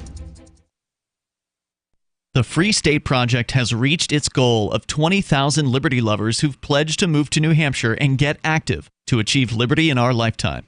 Perhaps you're trying to figure out what part of New Hampshire should be your destination. If so, consider Keene. You'll find more than 150 reasons to move to Keene at move.freekeene.com. Keene is famous for its historic, publicity-generating activism, as well as being the liberty media capital of the world. It's home to freekeene.com, New Hampshire's destination for liberty activism, news, and opinion. For years, we've been compiling over 150 reasons to move to Keene at move.freekeene.com, where you'll learn about some of what's happening here and what makes Keene a great place to live. If you love liberty, you'll probably enjoy anywhere you end up in the Shire. But do your due diligence first. Please visit move.freekeene.com for the full list of over 150 reasons to move to Keene. That's move.freekeene.com. Looking for a great real estate investment? Consider New Hampshire, which is ground zero for the Liberty Movement. Your first call should be to Mark Worden from Porcupine Real Estate. He's more than just a real estate agent. He's your New Hampshire concierge. Where are the best places to live? Do you want farm, city, the burbs, or forest? Do you want a duplex or multifamily building so that renters pay your mortgage? There are homes in all price ranges in New Hampshire, and Mark can help with financing too. Invest in liberty and property. Mark Worden can help. PorcupineRealEstate.com. There are lots of ways to listen to Free Talk Live. Our podcast has been around since podcasts began, and now the FTL feed is loaded with content besides our full show archives. Did you know that we make it easy for you to customize your podcast subscriptions? We have different feeds, one that includes only our full shows, one with just the Daily Digest, and our main feed that includes everything. You decide what you listen to. It's quick and easy to customize your feeds at feeds.freetalklive.com. That's feeds.freetalklive.com. This is Michael Dean from the Freedom Fiends. I've run websites since 1996 and have used over a dozen web hosts in that time. AgristHosting.com is the only one that hasn't broken my heart. Agrist Hosting's uptime and service is stellar, and their DDoS mitigation is the best I've seen. That's important because if you tell the truth in this world, you'll ruffle feathers. And some people will try dirty tricks to silence your voice. No matter what the haters hit us with, Agrist Hosting keeps our websites online. If you have a mission-critical commercial presence or a world-changing activism site, you cannot tolerate any skullduggery. So go with agristhosting.com. Have a WordPress or blog site, but you're not satisfied with performance or uptime? Or just want raw hosting? Want to pay with Bitcoin? Agrist Hosting specializes in high-performance hosting with personalized service. Go to agristhosting.com and click on the button that says Get Hosted. That's agristhosting.com. What if you want to hear the latest episode of Free Talk Live, but all you have is your phone, you forgot to download our archive, and you have no data connection? You can call our Listen line at 641-793-0191. That's a long-distance number, so you may incur charges. If not, listen as long as you want. 641-793-0191. The Free Talk Live listen line, 641-793-0191.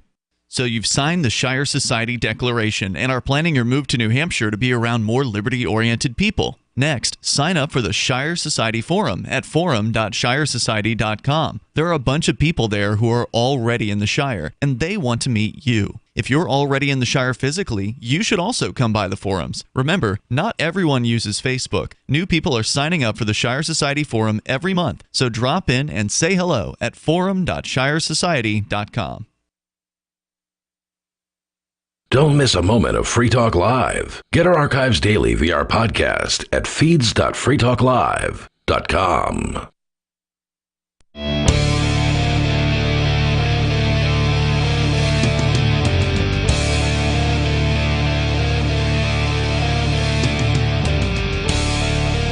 It's Free Talk Live. You can bring up what you want here. The number is 603-283-6160.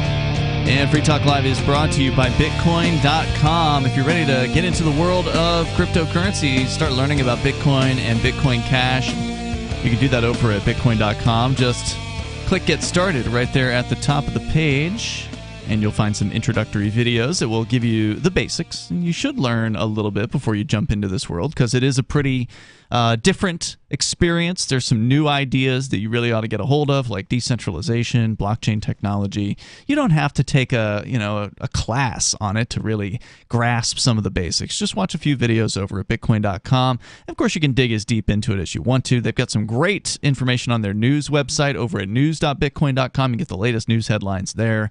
Once again, that's news.bitcoin.com, or if you're brand new, just head to bitcoin.com and click Get Started at the top of the page. The Financial Conduct Authority of the United Kingdom is now telling all, with no exceptions, all crypto vending machine operators, or as they call them, crypto ATMs, to shut down, or they are going to face potential consequences.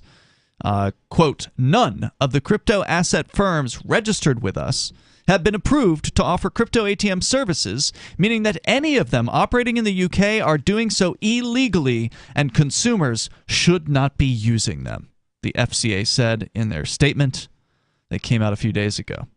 They said further, quote, we are concerned about crypto ATM machines operating in the UK and will therefore be contacting the operators, instructing that the machines be shut down or face further action. How many vending machines do you think are in the UK? Excellent question. That's the next oh, well, there you go. here. There you go. According to a handy website called Coin ATM Radar, which tracks cryptocurrency vending machines around the world, there were only, or at the time of this writing, 81 cryptocurrency machines there in the United Kingdom. More than 50 of those machines are located in London, with Birmingham coming in second. Are you surprised by how few or how many? By the concentration within one city. On a global scale, the UK just makes it into the top 10 countries in the world by cryptocurrency ATM count, trailing Romania with 124. The United States is the world's largest as far as number of ATMs, with over 32,000. I was going to guess maybe a few hundred. Wow. In the United States. Wait, what? That's what they said. They are everywhere. I mean, if you start paying attention, you will see them in places that will surprise you. Like when I went to, where was it? Kentucky last year for Louder Than Life. At one point, I saw a Bitcoin vending machine somewhere that I did not know had even existed. Like a convenience store or something? Yeah, I don't remember exactly where, but I remember seeing one and going, wow, I didn't know that was there. A lot of these are just little, they don't have a sign. It's just a little kiosk. If you didn't know it was a Bitcoin vending machine, you probably wouldn't know it was a Bitcoin vending machine. Well, most of the people who are using these things are going there specifically to use that machine. They're not going into that store for any other purpose. They're finding them online on sites like Coin ATM Radar, and they're making a point of going to that space. So they will come in and ask the question, like, where is the vending machine? Yeah.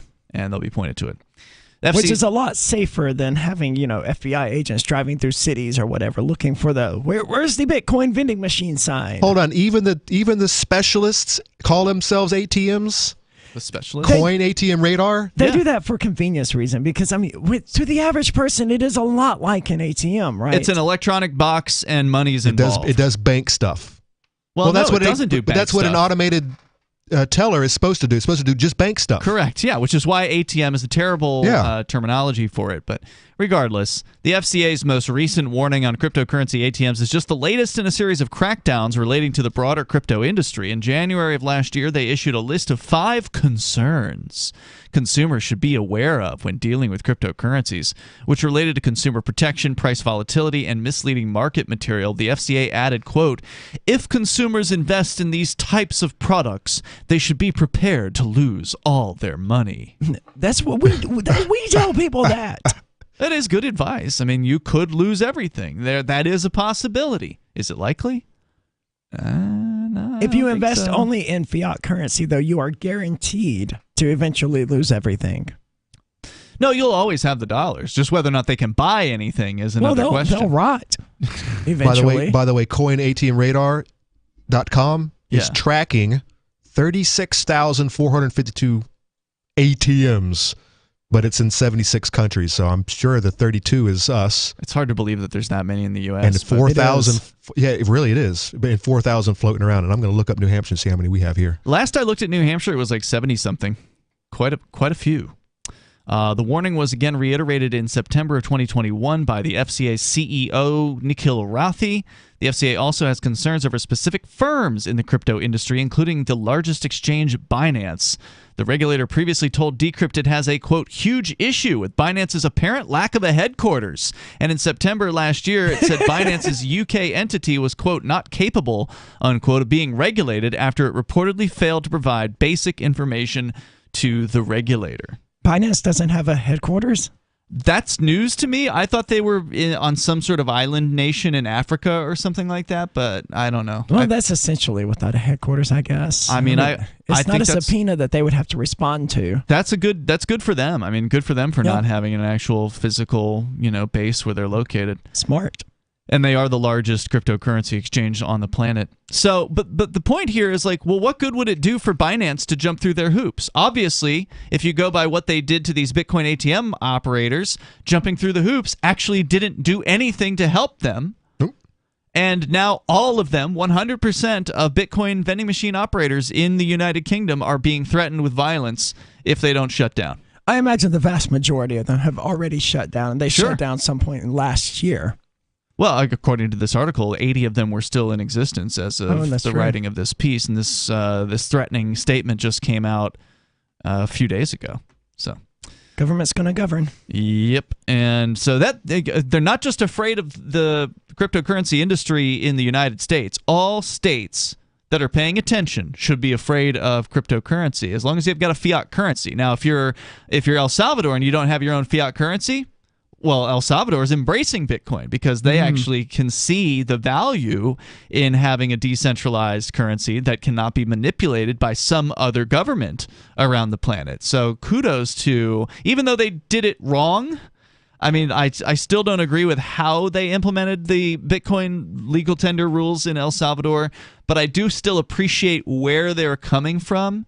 And I do still appreciate the fact that it is pissing off like the International Monetary Fund and governments like the United States. I wish Russia was getting on board with it, man. I mean, they're really now slow. looking up. No, we can work with China and India to do this ruble pay thing or whatever. Like, dude, just use Bitcoin. Let it go. Yeah. It's right there. It solves all of these problems already. Well, Bitcoin doesn't have enough transactions per second to really be meaningful. Well, they can mix it up with Bitcoin Cash and Monero and Litecoin and Bitcoin and some of the Dash. newer ones. Yeah, well, some of the newer ones are much faster as far as block times are concerned. And, if you look at like Stellar Lumens, for instance, I think that can handle quite a few transactions on that network. I don't know what the cap is, but it doesn't have to be one cryptocurrency, and that's the amazing thing about cryptocurrency. You have so many of these wallets that people can install on their phones or on their devices, support multiple hundreds of currencies. So, okay, Bitcoin is a little bit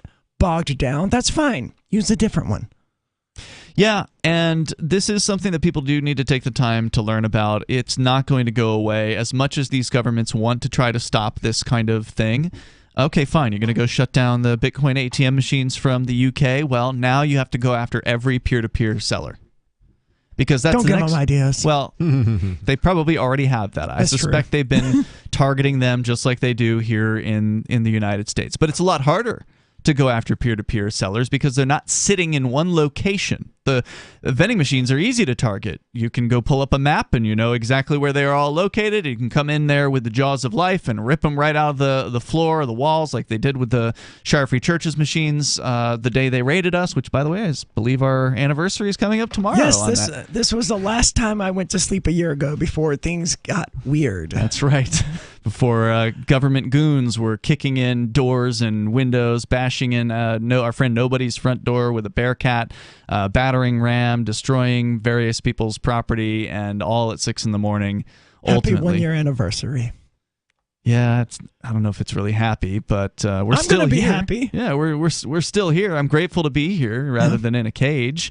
And I'm still got an ankle monitor on, which I'd like to get rid of at some point. But things could be worse. And one thing we can't talk about is the case, so we're just going to leave it there. So we'll see you tomorrow night. You can join us online in the meantime over at freetalklive.com. But if you want to learn more about the situation we're discussing, you can go to thecrypto6.com. I don't run that website. It's somebody who is a supporter. And there's a pretty crazy video that was recorded the morning of that raid, which it's pretty rare to get footage like that, but it's a nice thing about living here in New Hampshire with freedom lovers. Tired of cancel culture? Sick of mega tech corporations holding an axe over your head? Join the LRN.FM Matrix chat server. It's self-hosted, so no one else can tell us what to do or say. Don't like the existing channels? You can make your own. You can even connect into some of our channels from other Matrix servers. It's federated. For the full LRN.FM Matrix experience, though, you should join our server via the step-by-step instructions at chat.lrn.fm. Chat.lrn.fm. Do you feel like your nation, state, or community no longer holds your values? Have you dreamt of a place where people agree that liberty is important and are free to pursue their projects so long as they respect the property of others? There are many people just like you that are discovering freeprivatecities.com. Their social media links are at the upper right of the page at freeprivatecities.com. All skill levels will be needed when the first of the Free Private Cities opens. It's sooner than you think. Stop arguing and build. freeprivatecities.com.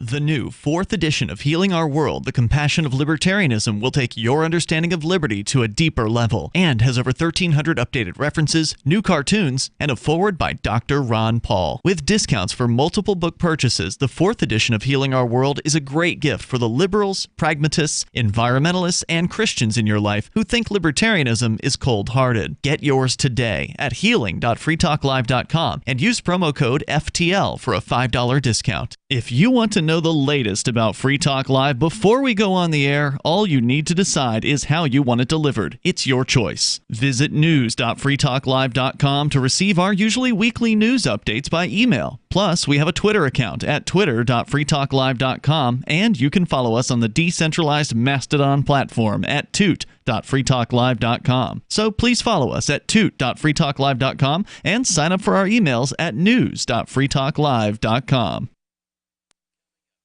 This is the Liberty Radio Network, broadcasting the latest liberty-oriented audio content 24 hours a day at LRN.FM. From Feature Story News in San Francisco, I'm Ira Spitzer.